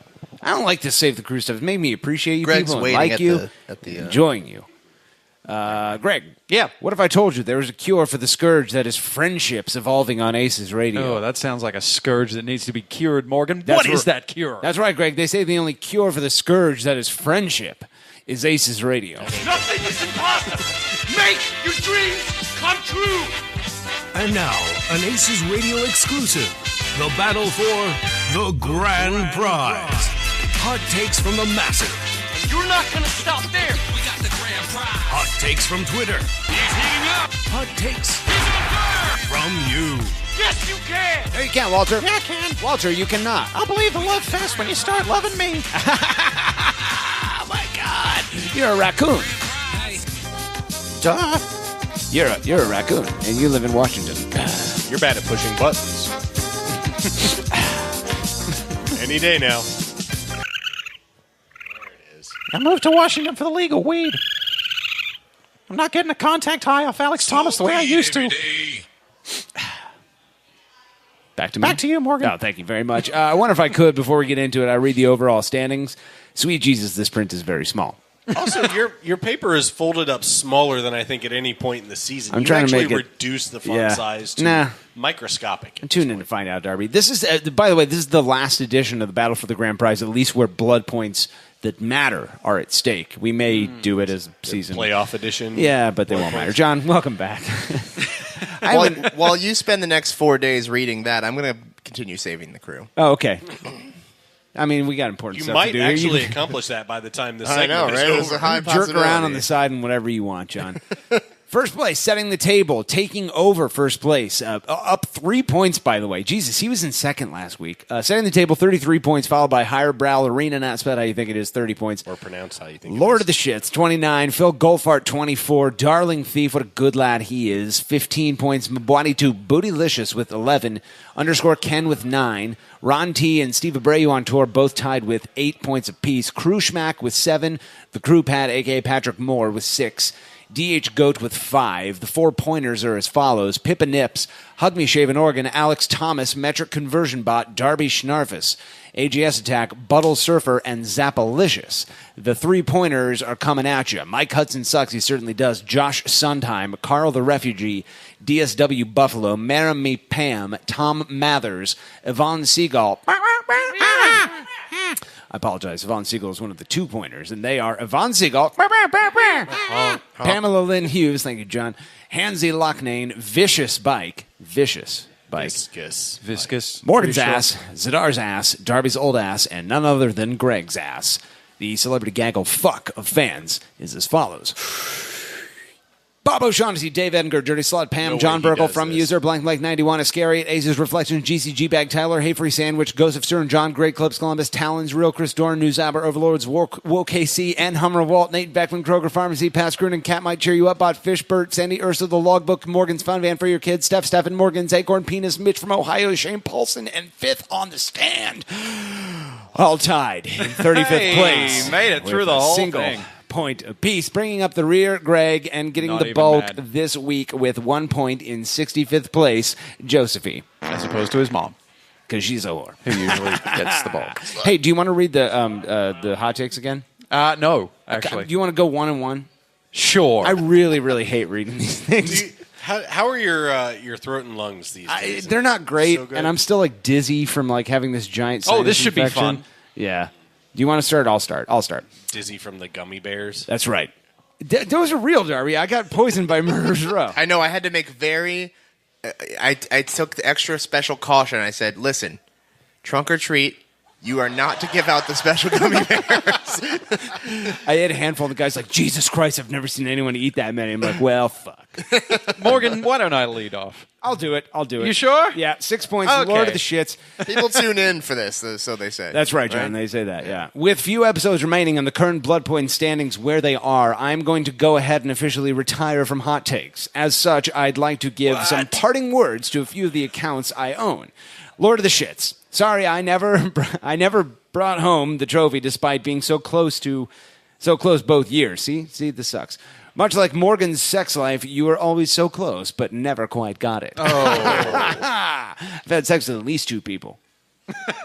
Morgan's Acorn Penis. In retrospect, I should have put hot takes from this account in subscript side font. The real Chris Doran. In retrospect, I should have put hot takes from this account in size 72 font, bold, and all caps. DSW Buffalo. There's always money in the boat shoe business. Great Clips Columbus. Stay strong and never give in to John's request for a public hairstyling. Nope, that's pubic. Pubic hairstyling. Either one. I fucking hate this show. Of all the words to get wrong. Yeah. None other than Greg's ass. You were the first ass account. May you continue to inspire other asses to come forward. And Docs, despite Greg's desire to poop all over your location, stay strong. It's free advertising. ACES Reflections. May you continue to ask us all to reflect on our decision to associate with this podcast. ACES Radio Doctor. If you ever run out of work, there's always work at the rest stop of love, treating whatever super strand STD Josephine's mom is spreading. Oh, gross. And finally, Yolanda Harris. Now that Morgan's taken, I hope you find that single Justin Merman you've been looking for. End quote. Just do it! Darby Schnarfus, your thoughts? So how many alter ego accounts is Lord of the Shits responsible for in this town? There's 10 listed there. That's impressive because you need a different email address for each one of those. That's right. And if we add up all of those, Lord of the Shits is slaughtering everyone else. Yeah, Is he? really. Including setting the... Oh, yeah. Have you done the math? Yeah. Because it Was the one math thing- yeah. similar to the math you did when you cheated at the No, standings? that's real math, John. This is fake podcast math. I'm saying 69 points. Nice. Nice. Greg Benson, your thoughts? Yeah, I got nothing. I was just reading the next hot take. Back to you, Greg, for the next hot take. All right, next hot take from user not Anthony Precourt with 4 upvotes. This ought to be interesting. Quote, longtime listener, first-time contributor to the Hot Shot segment. Big fan of deciphering the code. I wasn't a huge fan of all the negative signs on Tuesday, though. Kind of uncalled for, if you ask me. Same with the overly hostile chants. It's an uncertain time, I recognize, and I would bet Anthony Precourt takes full responsibility for the situation he has put us in. But it's important to remember that he's a person, just like you and I. We all want to be successful in life, to make money, to truly capitalize on the trust funds our parents bequeathed to us. We have to recognize his ambition. Even Anthony Precourt has feelings, and I'm sure he's not that bad of a guy. He even came to a game on Tuesday. How cool was that? If he was a bad guy, would his father have given him all that money? Oh my God. Maybe we should stop giving him a hard time and be a little more tolerant of what others are going through. This isn't easy for him. We all struggle in life. Some of us struggle with paying back student loans. Some of us struggle with our relationships. Some of us struggle with our jobs. Can you imagine the stress involved in trying to convince the taxpayers of Austin, Texas to build you a stadium? I bet it's far tougher than having to help Pam plan a wedding. I would wager that Anthony is probably under a lot of pressure and struggling, just like everyone does in their daily lives. Maybe, just maybe, we should think about his feelings too and be a little more tolerant. I stand with you, fellow kids, but I don't think we should be mean to someone who has believed so strongly in Columbus since 2013. He's not a snake. You guys keep spelling snake wrong, by the way. He's just misunderstood. P.S. My friend Dave Greeley suggested I say Darby is old to really hammer this home. Also, please stop emailing him. End quote. Oh my God. That's pretty good. I feel like that one roasted the shit out of Precourt and me. I feel like they were mocking me for all the times. I'm like, come on, you guys. He's just a human. Don't. There are a lot of boxes you can tick for a good hot take. I feel like roasting Precourt and roasting you are the top two. Those are pretty good. Yeah. Those are pretty good. Darby Schnarfus, your thoughts? I will say, I've never wanted to punch a fake Reddit account so much before in my life. Never before? And not even for the old comment. It was all the rest of it. It was brilliant, but I wanted to find Precourt and punch him more than I already Not want to punch even him. Morgan's Fun Van for your kids? I know you hate that account. Oh my God, that's the best account. The one that gives out the, Ain't nobody got time for gummy this. bears. Moving the fuck on. From user Higher Ballerina with 2 points, quote, "What's up, shitlords? Even though there was no crew game, I decided to head on down to Endeavor Brewing Company last Saturday night to catch up with the ACES radio gang. When I stroll into the back room, I notice Morgan setting up a game of Monopoly. I position myself between Darby's dialysis machine and a trash can full of broken glass, and I observe the following. Josephine's mom buys only the purple properties, renames them the rest stop of love. No matter how many hotels she builds, everyone gets to stay for free." I got to make this font bigger. I'm very old. "Greg will only play if he can be the dingo. Is befuddled that they actually use Australian currency in the game." Right, John Clem. Colors. That's right. Spends the entire game in jail. Oh, my God. Darby, here we go. I can't wait for this. Oh, yeah. Darby can't decide between the old-timey car, which is the same style he drove on his first date to the speakeasy, or the wheelbarrow that he used to haul around a pile of newspapers to sell to buy war bonds. Oh, my God. You're so old that all of those old things were things that happened to you. You have to be old to know what a war bond is. That's right. Pam plays the shoe but is asked to leave when all she does is throw it around the board on her turn.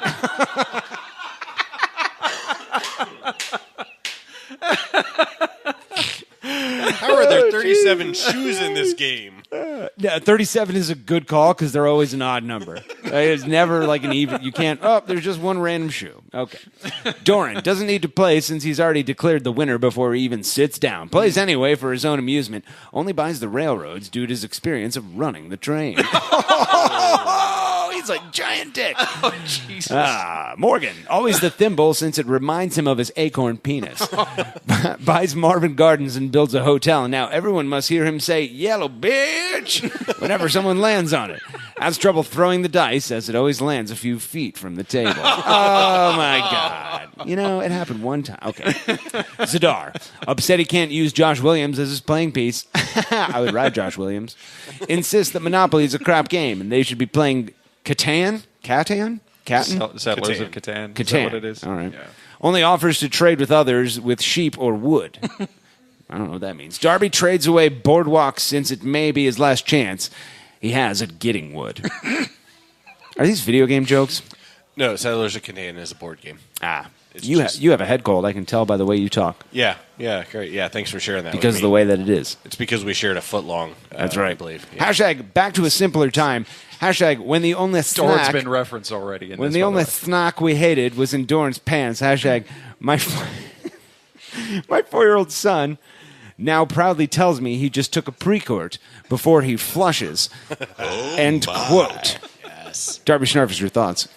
Apart from you not knowing any board games that have been created in the last 30 years. It's a good hot take. I like it. I'm going to do the next one, too, because the next one after that is super long. I want Greg to read it. Moving on. From user D. Schaefer, 32 with 3 points. Quote, Tony Aces has a 1-inch long penis. Wonder what metric conversion bot thinks about that. End quote. And there's no response. There's no response from metric conversion bot. Your bait failed. Yeah, metric conversion bot must have died at some point because we've tried to prompt it a couple of times. And somebody tried to summon him a few hot take threads ago, and then nothing. Yeah. That was one of the best bots. I don't understand. Oh, this song's playing now. Nope. Does that automatically play when a hot take fails? It sure does. Yeah. He approaches the baby gangster. Go ahead, Greg. From user Zappalicious with some upvotes, because it's a very long hot take. 2. Quote, hello, ace holes. It is I, totally real MLS comms VP? Communications VP. Fair enough. I feel like with the length of the hot take, you could have actually written out the word communications. This is not a part of the hot take, by the way. Anywho, this is Greg editorializing. I like it, Greg. It is I, totally real MLS communications VP, and not a robot. Dan Cordemanche. Cordesange. No, it's Cordemanche. Okay.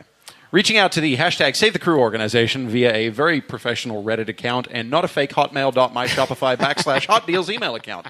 Those of us in MLS HQ up to and including Don Garber, and then in brackets. Don Garber. Is that like a Matt Damon kind of thing? Yeah, it's like a GCG bag Matt Damon thing. Okay, fair enough. We're scratching our heads as to why people in a 2-bit flyover town care so much about anything other than sheep fucking or whatever it is you plebs do. Hell, we heard you guys recently got running water, so you've got that upside going for you. Anyways, since our vision is fairly limited beyond 5th Avenue here in New York City and Sunset Boulevard in L.A., we wanted to see what you few rebel-rousers were up to. As I've mentioned, I am totally Dan Cordemanche and not a bot created by PSV to spy on hashtag Save the Crew and glean crucial opposition research. I remind you to please turn off Channel 2 for the rest of your lives and speak directly into the microphone. Could you provide some details about your organization? Who would the de facto leadership be? Do these members check their brake lines every morning? Do they know how to run in a serpentine pattern? Do they employ a food or beverage tester?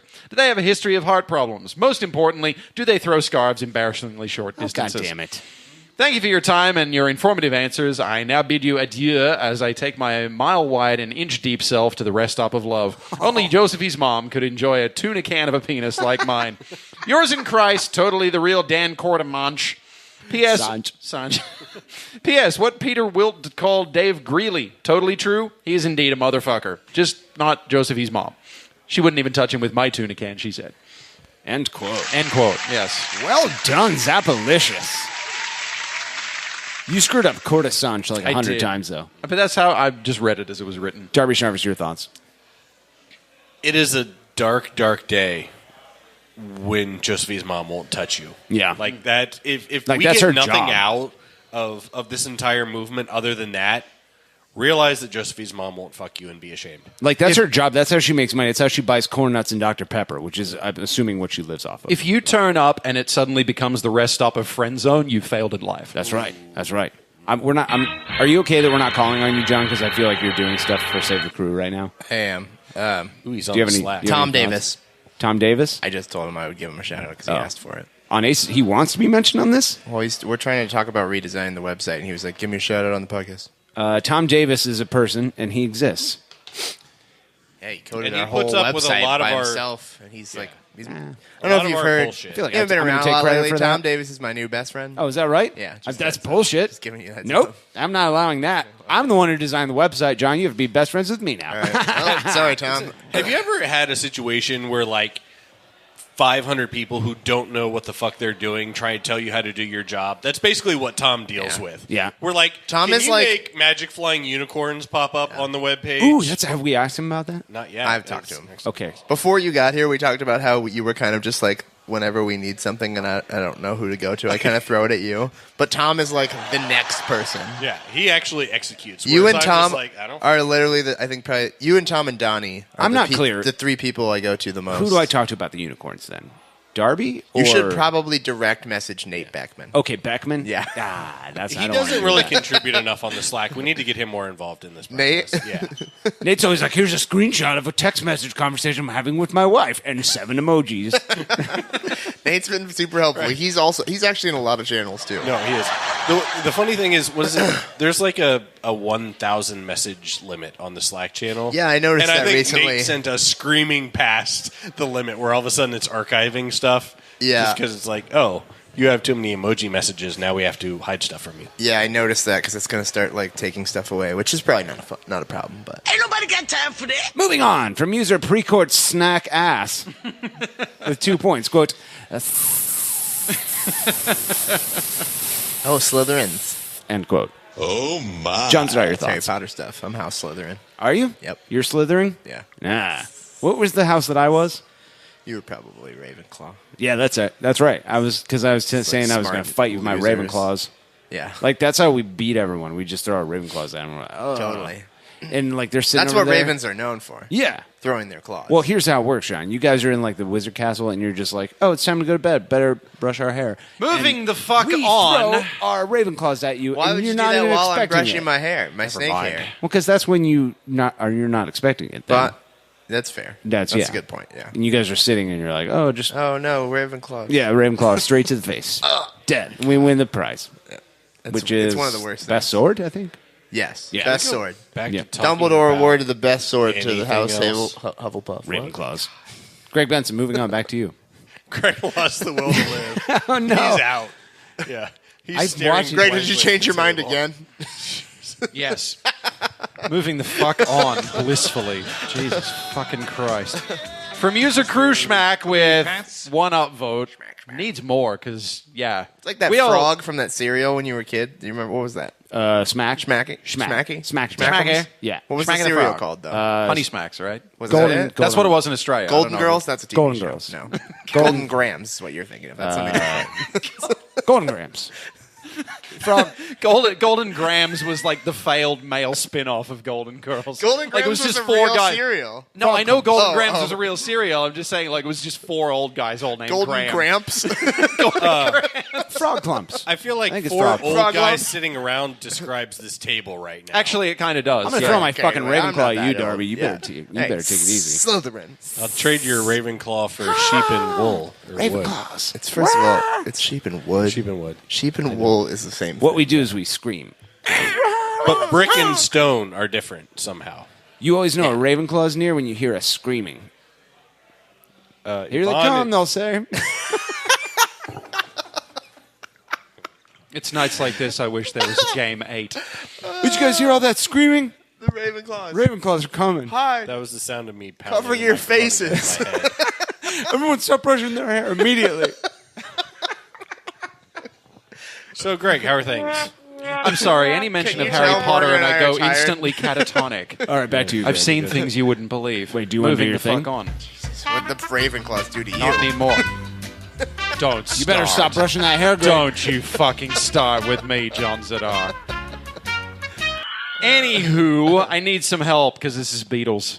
Who's this from? This is from user Krushmak. I'm not familiar with that Hogwarts house. Oh, okay, I got it. Yeah, John, I don't give a shit, okay? We're all house grumble bum. I don't give a fuck, all right? Moving the fuck on. I've already said that I'm Ravenclaws. Oh, my God. Plural? Like, I that believe how I've it made works? that I've made that Ravenclaws? very I'm about to go clear. Bud Dwyer live on You can't Periscope. take a right step the in here fuck without stepping on some of your claws. Jesus. I know. It's Well, I very brought a lot obvious. of them, John. I mean, it's a very tender time right now. You know what they say about us? They say you gotta have a sensual tempo to be in the Ravenclaws, and you gotta be able to scream. So when Greg, you're halfway Oh, there. Greg's almost a Ravenclaw. How's now. your tempo, Greg? Is it sensual enough? You could be a Ravenclaw tomorrow. Let me see your claws. How far can you toss them? How many did you bring? Oh, you're going to see the middle claws in a second. These are some of the biggest and strongest. What, are you trying to go for the top loud immediately? I am. That's how most I people am. join Ravenclaws, as a matter of fact. I'm upping all of the Quidditch Okay, lads. right. Okay, so Krushmak, right? Back to my Krushmak. favorite segment. Yeah, here we go. All right. Yeah, so this is to the Greg, tune of I Greg. Saw Her Standing There. Okay. Greg, would you hurry up and read already? No, but it's a song. We Here we all, go. can we all chip in on this? We all know the song I Saw Her Standing I know There, it. right? Well, he was over 19. Centimeters. You know what I mean. And the way he shagged was way beyond compare. So how could she lay with another? Ooh, now that Doran's banging Pam. Well, she. We're getting looked looks at from me, outside, by the way. And I could see that before too long, I'd never sleep with her. She wouldn't lay with another. Ooh, now that Doran's banging Pam. Well, my heart went boom when she crossed that room, and she held his hand, not mine. Whoa, they shagged every night, and I wait by the porch light. Okay, that's what works. And before too long, he's finishing with her. Now I need to watch through the shutter. Woo! Now that Doran's banging Pam. I take it back. Can we stop? Yeah. Can we go back to Harry Potter shit? No. I mean, that was. Are you talking about Ravenclaws? Oh, there's Johnny. You Ravenclaw? I thought you were a snake. I'm thinking about transition. At least you don't have to sing anymore. When your snake house comes to Wizard Castle, what sound do you guys make? Whoa, with the W at the beginning and everything. You know the snakes are coming when you hear the W and then the hiss. Is that your song? I've heard that on the radio. How'd you know the words if you're not in the group? Well, when I miss my Ravenclaw throwing, I have to go pick them up, and I was in your house, your claws. That makes so much sense. I thought I saw you. Greg Benson, your thoughts? Moving the fuck on. Is that a Hufflepuff badger you have on your hand? What did Morgan do with the whiteboards? They're around here somewhere. They were sitting right there earlier. They're over there on the top of the thing.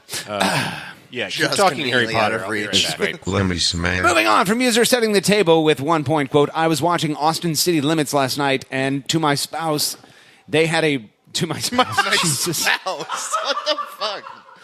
I'm not sure how you get that out of surprise. I was watching Austin City Limits last night, and to my surprise, they had a pre-court tribute show featuring a lineup of bands with names that truly reflected the man. For non-Harry Rat, Potter people. Papa Roach, Butthole Surfers, Garbage, and of course, Watt Snack.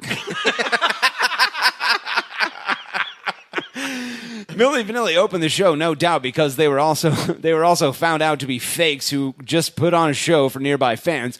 Precourt himself reportedly tried to get 21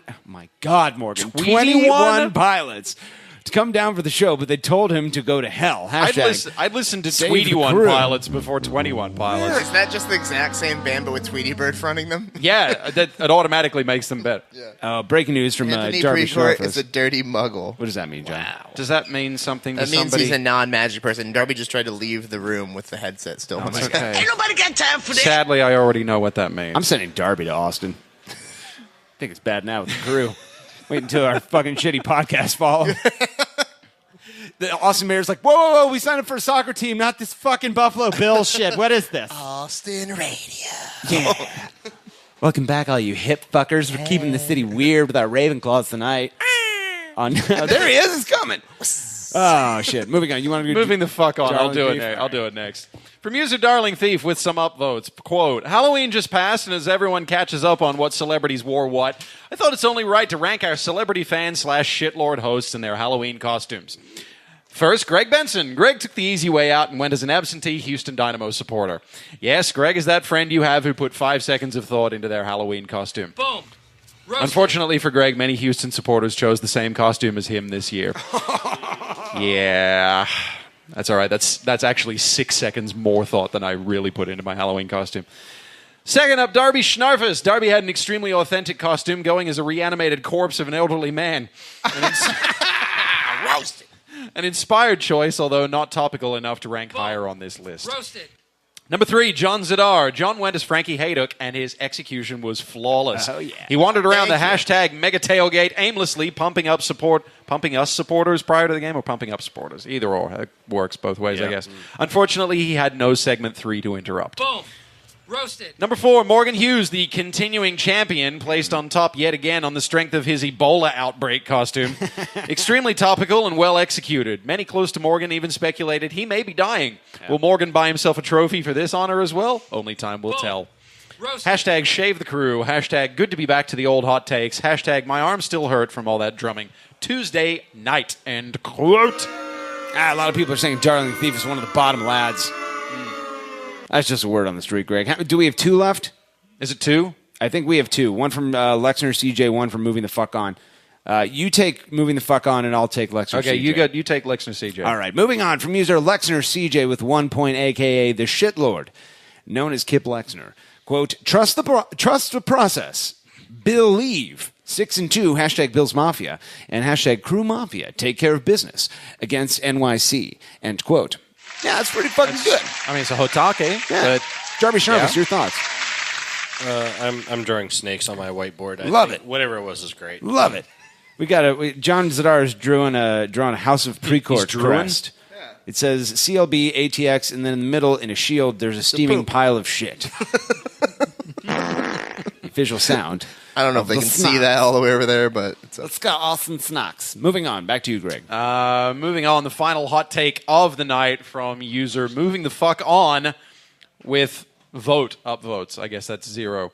Does anyone else masturbate while watching Jiro Dreams of Sushi? I've never seen that. I don't know what that is. Just me? End quote. I have no idea who that is. Is it Jiro? The entire hot take? Is it Jiro? Okay, my girlfriend is nodding at me from across the room, so yes. And she's been to Japan, I haven't, so it's Jiro. Maybe Jiro it's Dreams Hiro. of Sushi. Hiro. Probably that. Jiro Dreams of Sushi. Anyway, apparently Moving the Fuck On really likes that show. Fan-fucking-tastic. That is the last hot take of the night, ladies and gentlemen. We have blood points to give away. We start with John Zadar, a.k.a. the absentee amateur artist. You have 1 point. It goes to the following user, my friend. I haven't paid attention to any of these. What's the top of the standings looking like? Setting the Table and Hired Ballerina and Lord of the Shits. They're the only ones in contention. They're all tied? No. Can I get the point totals? 33, 30, and 29. I'd like to give one to 29. That is Lord of the Shits. Yeah. All right. That was well played, John. Greg Benson, you're next. Yeah. No, I'm sorry. Darby, you're next. You have a point. A point? I'm also going to go with Lord of the Shits to help balance out the spread of the points among various accounts. Okay. Hired Ballerina has now been knocked down to 3rd. Unbelievable. Greg Benson, the Hollywood Racist, you have 2 points to give away. First one's going to go to not Anthony Precourt because, well, for 2 reasons. One, it was a good hot take, but the main reason is that I enjoy giving points to people who are not Anthony Precourt. Yeah. So can't argue with that. That's just science. Exactly. Second one's going to go to Hired Ballerina. All right. For the Monopoly hot take. That's quite a way to close out. Okay, so now before you make your offerings, Morgan, Yeah. what are the updated scores? I believe we have Setting the Table in first with 33, followed by Lord of the Shits with 31, and Higher Ballerina also with 31. Oh. So it's all on you, and you have 3 points, correct? I do. How about this? I'd like to give my 3 points to the 3 of you to give away. Oh. So you each get 1 point to give away, and Greg, we're going to start with you. I didn't even hear what the updated scores were. That makes it even better, John. I'll go last then. Okay. I mean, that's how it'll work. It's been a while since I laughed at a hot take as much as I laughed at that Monopoly one. I kind of want to give the second point to Hired Ballerina. Hired Ballerina right back on top of things. Darby Snarfus. Wait, so now it's 32. No, don't tell me. I don't want to. I don't yeah. want to know. Okay. I don't want to know because I don't want to. Yeah. It's exactly what you think it is. I love that Zadar's response was to take off the headphones. Well, I was going to cover my ears. I thought he was coming to tear. I'm going to throw a Ravenclaw at him. Like as if you know, that's going to open your ears to what we're actually saying. Like you'll we're not still smart hear people. it. No, I was We're going not to take smart them off and cover. Darby, go ahead. Oh, okay. All right. I'm going to keep things more interesting. The other point to Lord of the Shits. So wait. No, you don't want to know the score. No, so I'm trying. So it's Lord of the Shits, Hired Ballerina, and Setting the Table are the top 3. Yeah, they sure And I are. have 1 point to give away. Yeah, you sure do, John. I'm trying to consider the breadth of their work from this season.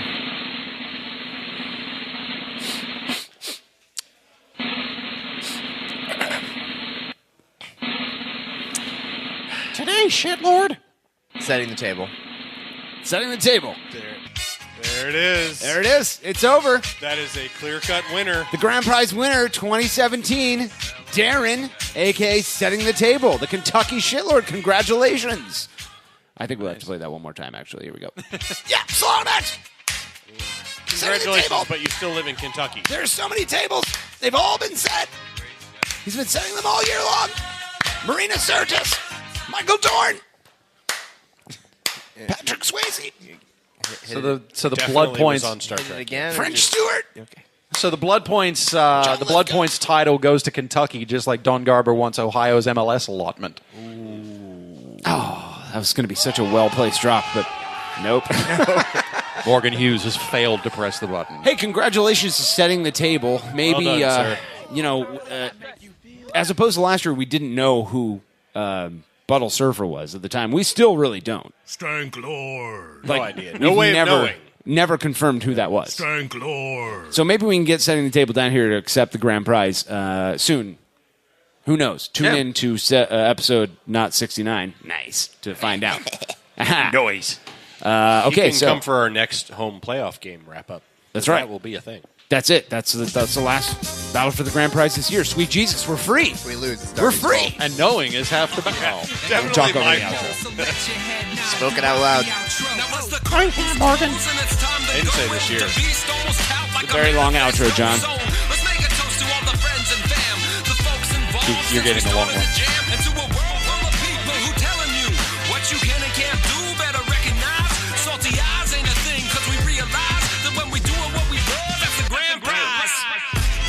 Oh yeah, baby. No, This is I've great. had that for a couple of weeks. I was asking Greg about his shirt. My shirt, if it's Because new. we all know he's a Houston Fairweather fan, so I didn't know if this was like a hot off the presses thing or. Well, yeah, because Houston's kind of a fair weather place, except when it's being drowned in a hurricane. So. That was wow. Moving on. Okay. Last score prediction updates for the year, and it came down. It came down to the last week. My God, I can't wait to see who Wait, did we Precourt's buying predict the trophy for. Scores? I think he's for- talking the last game of the regular season. Last game of the Oh, regular okay. season because we were here last week. I was going to say. Last game of the regular season, the guest, I believe that was Travis Irvine, said that it was going to be a 2-0 Cruisers FC victory. That was not true. It was a 2-2 tie. The guests get 0 points. May God have mercy on their souls. Greg Benson, Hollywood racist. Yeah. You said it was going to be a 1-1 tie. My sweet Jesus. That was so far from being true. It was a 2-2 tie. You get 5 points. May God have mercy on your soul. John I believe Zadar. in God, Morgan. You know this. AAA, the absentee amateur artist. You said it was going to be a 2-1 Cruisers FC victory. That was not true. It was a 2-2 tie. 0 points. God mercy soul. Darby Schnarfus. Yep. You said it was going to be a 3-1 victory. You were feeling 3-1, brah. Yeah. I got the right number of goals. That's false. No, There are that's- actually 4 goals. 3 + 1 is Ravenclaw. You get 0 points. God mercy soul. Morgan Hughes, continuing champion. #1 Handsy Boy. Smells great with kids. Just drop them off. Just drop them off. I'll take care of them. Got Ravenclaws Give 'em gummy galore. bears. Right, load him into the back of his van. That's It's right. fine. Nope. You nothing said it bad's was going to be happen a in there. 0 to He's not 3 gonna earn loss. his Handsy Boy title in the van. I won't do anything to him. Sunshine Brigade. It was a 2-2 tie. You get 0 points. God mercy soul. The final standings this year in 5th place with 40 points. AAA, the absentee amateur artist, John Zadar. In 4th place, 65 points. The guests, a.k.a. Solana Max. Here's where it gets interesting. In 3rd place, the man-child of 40 years with 85 points, Darby Schnarfus. I got past you, son of a You bitch. sure did. In Well, 2nd you were place. in the slow lane. The racist of Hollywood origin with 90 points, Greg Benson. And in 1st place for the 2nd year in a row, 100% of the years, every year that this has existed as a thing, this guy's won it with 95 points, clearing the field 5 comfortably. fucking points, really? Comfortably clearing the field. Christ. Morgan Hughes. Yeah! Solomon! Morgan Hughes! Morgan, on behalf of Anthony Precourt, No, I'd like to present you with this trophy. That's last year's trophy. Congratulations. I'm not taking Please that. lift it up so we can get the photo out. No, Please. no one wants Yeah, that. Take No, it. that's not how it works, You Sean. take it. It's fake ACES news. Radio, ACES Radio, You are fake 2016, news. 2017, score Sad. predictions, continuing champion, Sad. Morgan Hughes. He Sad. is the best, and I've never been prouder. Fake Anthony news. Precourt. John, let me have a look at that for a second. Yeah, take a look at this. John Zar from the failing Aces Radio. Sad. No, I just want to. I mean, that's definitely Yeah. Anthony Precourt's No. writing. Yeah, Right, Greg, exactly. Can you hold it Yeah. up near That was a long Morgan? He time ago. definitely Have the signed photo. that trophy. That's Nope, his that was a long signature. time ago, right? Yeah, get a picture of Morgan with it. The back Yeah. times, long time ago Can you when we read- were all yeah. friends. Yeah, Nope, that's that was That's a long time photo ago. evidence right there. Sad. Yeah, I mean, Failing massive report. I can tell that it's not you who made this because everything's spelled correctly. Right. You're going to have some of the That's best a ratings. Great point. You're going to get so tired of winning competitions. He is the best. The period is inside the the quote marks. Wow. He's So very it's a dumb. good American grammar there. That's right. Yeah. He's a very dumb man, Greg. So you can tell it's not mine. Right. So yeah, I mean, trophies are in the mail, Greg. Anthony Precourt called me yesterday. He says, Morgan, you're great. Moving on, we have a game to preview. Have you ever done something that backfired horribly, Morgan? Yeah. Yeah. And I'm just gonna put that and there. it's a good thing that it's not recorded every week, Greg. yeah, I'll tell you that. isn't it though? NYCFC, Cruisers FC, Leg 2, Eastern Conference Semifinals 2017, coming up on Sunday at 5 p.m. Before we get our thoughts and score predictions, let's go ahead and get the weather report out of the way in 3, 2, 1. And now, an ACES radio exclusive. We want it now! The Weather Report with Uncle Sportsman himself, If I wasn't Jamaican, Alex Thomas. then why would I wear this hat? It's gonna rain! Aha, ladies and gentlemen, welcome to the program. Alex Thomas. Alex, welcome back. Morgan, thanks for having me, buddy. How the hell are you? I'm great, man. How about you? I'm doing great. You know, I'd be doing a lot better if I knew what the weather was going to be like in New York City this weekend, Alex. Well, we're going to get to that in a second. I want to talk about some other stuff real quick. yeah? All right. Yeah. How about Kyle Beckerman cutting his hair? What? I did see that. I saw that. Yeah, that's weird, right? Like right after you did. Yeah, it was real strange because I saw a little interview with him today, and he's like, "Yeah, man, my wife and I just started like trimming it up and cutting it, and we kept going." And Which then is here exactly I am. what you and Concubine Mary did. Same thing, man. If he wasn't Jamaican, why would he wear that hat? Exactly. So, it's a great quick side Jamaican note. accent. I might have already told you the story. I had a buddy from high school that was a grade older than me, and he had dreads. Yeah. The whole time I knew him. And I got a hold of my friend out on the West Coast and said, "Hey, I cut my hair." He said, "You won't believe this. Tony cut his too." We cut our hair on the same day, and I had not talked to this kid in 15 years. That's so crazy, bro. Oh my God. Something's going on in the cosmos, man. What's happening, man? Let's get back to the weather. Fantastic. Back to you, Alex. All right, so the team's playing 5 p.m. Yep. Eastern, Yankee Stadium. Okay. It's going to be nice weather, man. 63 degrees. Ooh, pleasant even. Winds out of the south at 6 miles an hour. And at that point, the team is going to know who they're going to face in the next That's true. Yeah. Because we got Toronto. Toronto New and 27 Red Bull are seconds kicking more off, of this. 3?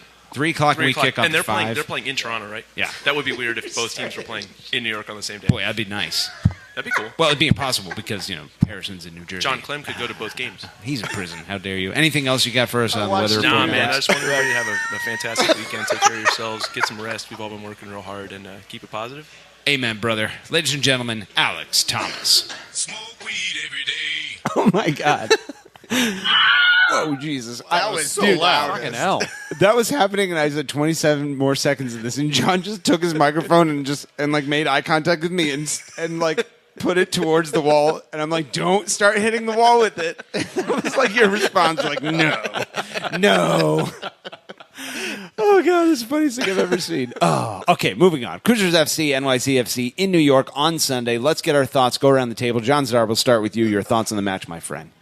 Yeah, I think that it's going to be a good game for the crew. I think that they're fired up, whether it's, the situation going on, the off-field situation, I believe is what MLS referred to it as in their preview earlier today. So good at euphemisms there. No big deal. It's just an off-the-field situation. Right, it's not a big deal. It's like Doran being a gentleman caller. Right. No, exactly, he's the yes. dick in this Unnamed situation. man with Let's just say giant it. dick. Yeah. It's the Doran. But whether it's that or whatever it is that's fueling them and keeping them playing the way they are, they're undefeated in 13 now or 12. 12. Regardless, insane. Yeah. Insane run. And 3 months. It's been 3 months since our last loss. Yeah, and they don't look like they're going to stop anytime soon. I mean, the most recent results are the two of the most impressive of the entire run. So I expect good things Sunday. Amen. So NYCFC is going to have to come out and score some goals. That means they're going to be susceptible in the counterattack. It's a smaller field. I said jokingly earlier, like maybe you just start Kakuta Mane and just get a counter opportunity out there. I don't know. I'm not a soccer guy. Darby Schnarvis, you are. Your thoughts on the match, my friend? Yeah, no, it's going to be, I think, very liberating for the team. Berhalter said he's not going to bunker, that it's not in their DNA. They're going to go out and play, play to win. Coming off this game, it's got to be good for players to know, hey, we've got a margin, especially if we put just one ball in the net. They got to score 4. Yeah. So I don't know if there'll be so much, playing for the counter. I do think that they're not going to play their full game. I think they'll play a little conservative, but I still think they're going to play their game. Yeah. All right, Greg Benson. Yeah, part of what's been successful for Columbus so far in these playoffs, and I know that they only advanced to this stage by way of a penalty shootout after a 0-0 draw, but even to get that result in a place like Atlanta with 70,000 fans, you can tell that they're playing with, and I know that not a single one of these players will admit it to a reporter, will admit it to us if we bump into them in the street, but they know exactly what kind of a support is behind them right now. Yeah. It plays into how they, like their mindset when they take the field. And it's obviously inspired them, at least in part. These guys are playing to win a title. They probably don't care all that much about, what's going on in the boardrooms and the dealings with MLS and with city leaders and council members and all of that shit. They're out there to put the ball in the net, win soccer games, and go as far as they possibly can in this postseason. And knowing that they've got as vocal a support as what they saw on Tuesday night and what they saw on social media before and after the game in Atlanta, that's going to be playing into how they act and how they play on is it Sunday? Yeah, it's Sunday. Yeah, glad I did my research. No, it's going to give them as much of a lift as it already has, I feel like, and I think Darby is right in saying that they're going to play their game to a point. Knowing that you don't have to chase the game is huge. Knowing that you can play to even a 2-1 loss or even a 3-2 loss or something like that. They don't necessarily have to win the day so long as they get out of there with a result that's going to get them through. I feel like they're going to do enough plus. Yeah. It's rare in those, especially in MLS, a lot of the marketing things, marketing projects are geared towards making you beam with civic pride. It's that tribalism thing that they're trying to cultivate and monetize. And there are very few times in sports where you can actually play for a city. A hashtag for Columbus. Well, when we're not really actually playing for Columbus. Maybe when the flooding in Houston, Hurricane Katrina, when the Saints came out, that next game, those are opportunities, and they're rare to get to play for your city. And when those happen, it's not in the World Series, it's not in the Super Bowl in front of you. This is an opportunity where, like, these guys, they can play for Columbus, and they're in the playoffs right now. This can be a movie type scenario. And I'm with you, Greg. I think they're getting it. Yeah. I think they're finally starting to realize it. So my thoughts on the game are two things. So one, I'm excited, and two, I'm nervous. I'm excited to see a shootout at Yankee Stadium. That's going to be crazy. Where the home team is coming out going, we need to score a shitload of goals. That's going to make for an exciting game. And two, I'm nervous because of the fact that team is going to have to score a lot of goals. It might get chippy. Yeah. And the last thing you want to see is somebody getting hurt on that crazy field, tripping over the pitcher's mound. You fall and you land on Pirlo's broke-ass skeleton corpse, and his elbow just, like, impales you straight through your sternum, and boom, we don't have Adam John anymore. That's worst-case scenario. No. Hector Jimenez has broken a toenail on Pirlo's forehead. It does also warrant mentioning that they're going to be short a center back in this game. Yeah, it's it's like got to be one of the most unenviable positions a team to have ever found itself in the playoffs. I mean, there has never been a team in the history of MLS playoffs that has come back from a 3-goal deficit, and to have to do it without your starting center back, and to do it in a baseball in a stadium, crackerjack box, and know that the harder you push for a goal, the goals that you need, the more likely it is that the opposition is also going to score a goal. Yep. It's just like I would not want to be them. You do have David Villa on your side, and that guy's a freak, and You do. And then You never Harrison know. kid has had a great year, although Yeah. he's kind of fallen off the last few months. But Ball just comes off his foot at a different he could velocity. turn it back on at any moment. Yeah. So. All right, let's go around the table. Latin Term podcast host, get our score predictions out of the way. Start with you, John Zidar, the wet boy. Your score prediction in the match, my friend. Yeah, I think that the team is turned on and tuned in, and I think you're right. It's still going to be a shootout of sorts, but I don't believe it's going to be as crazy as we might hope. Maybe more a little bit Atlanta themed, where it's a lot of close calls, but not as many getting in the net. So I think I'm going to go 2-1 for the Crew. 2-1 Cruisers FC. Yep. Fantastic. Darby Schnarfus. Yeah. I mean, the logical part of my brain says a 2-2 tie here. I think both teams score, some punch, counter punch, but you know what, to hell with it. 3-2 Crew. 3-2 Crew. All right. 2 Cruisers FC predicted victories. Greg Benson, you following up with the third. I am not following it up with a third. I do think it's going to be a 2-2 tie. I think it's going to be a repeat of what we saw a couple of weeks ago in many ways, because the two teams that are going to take the field really aren't that different. And I know there's a lot more on the line. There's a lot more at stake. I feel like obviously New York's going to have to chase the game because, they're behind, they're in a hole, they're going to have to score early and often. But that opens them up to counter opportunities, which is not Columbus's strength, let's be fair, but they can still hit them and shut them down enough in the closing stages that, to rob them of a 3-2 or a 4-2. So, yeah, I think 2-2 and Crew progress. All right. I want to say 3-2, but I'm gonna take it down a notch. I'm gonna say 2-1 NYCFC. I think that feels about right. Yeah. That's okay. Keep being the naysayer. That actually worked out really That's well. my role in the universe. I mean, honestly, it doesn't really. That's a completely fine scoreline. Still a win. If we can just go in there and get one away goal, it's over. I'll be a goddamn happy camper. Yeah. 2 goals, they got to score 6. 1 goal, they got to score 4, and that's just just a tie. Right. Yeah. If we can get 1 goal, they have to score 4 times just to send it to extra time. Yep. That's insane.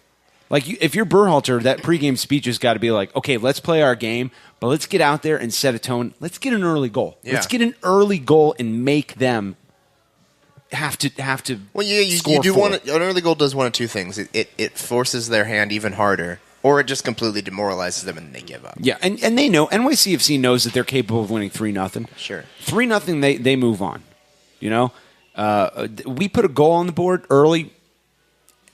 That demoralizes the shit out of that team. Yeah. Not to say they can't score 4, but I mean, Patrick Vieira hasn't had a good playoff record so far. yeah. So I mean, they can't score 4 without giving up 2. There's no way. Yeah, I don't see it. All right, anybody else got any last thoughts?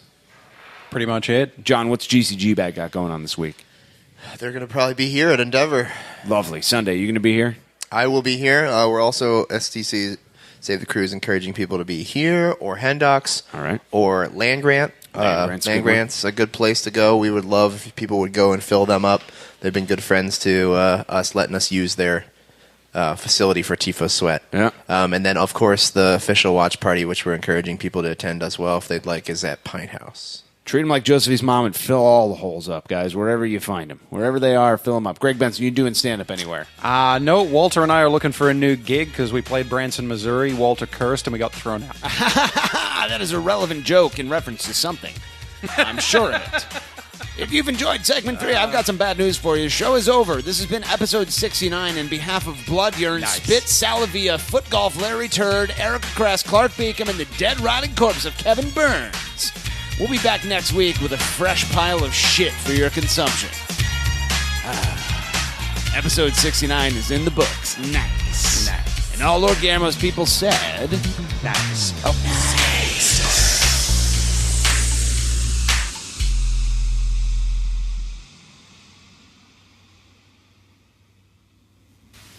You're still here?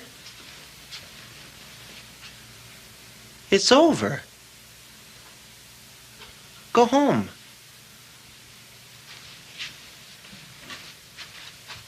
Go. Please have a party. Feed us drinks. Get us laid. Ow! Dude, don't pretend like you're busy working or something, dude. You know you're in bed, freaking watching PlayStation or something like that. That's the word on the street.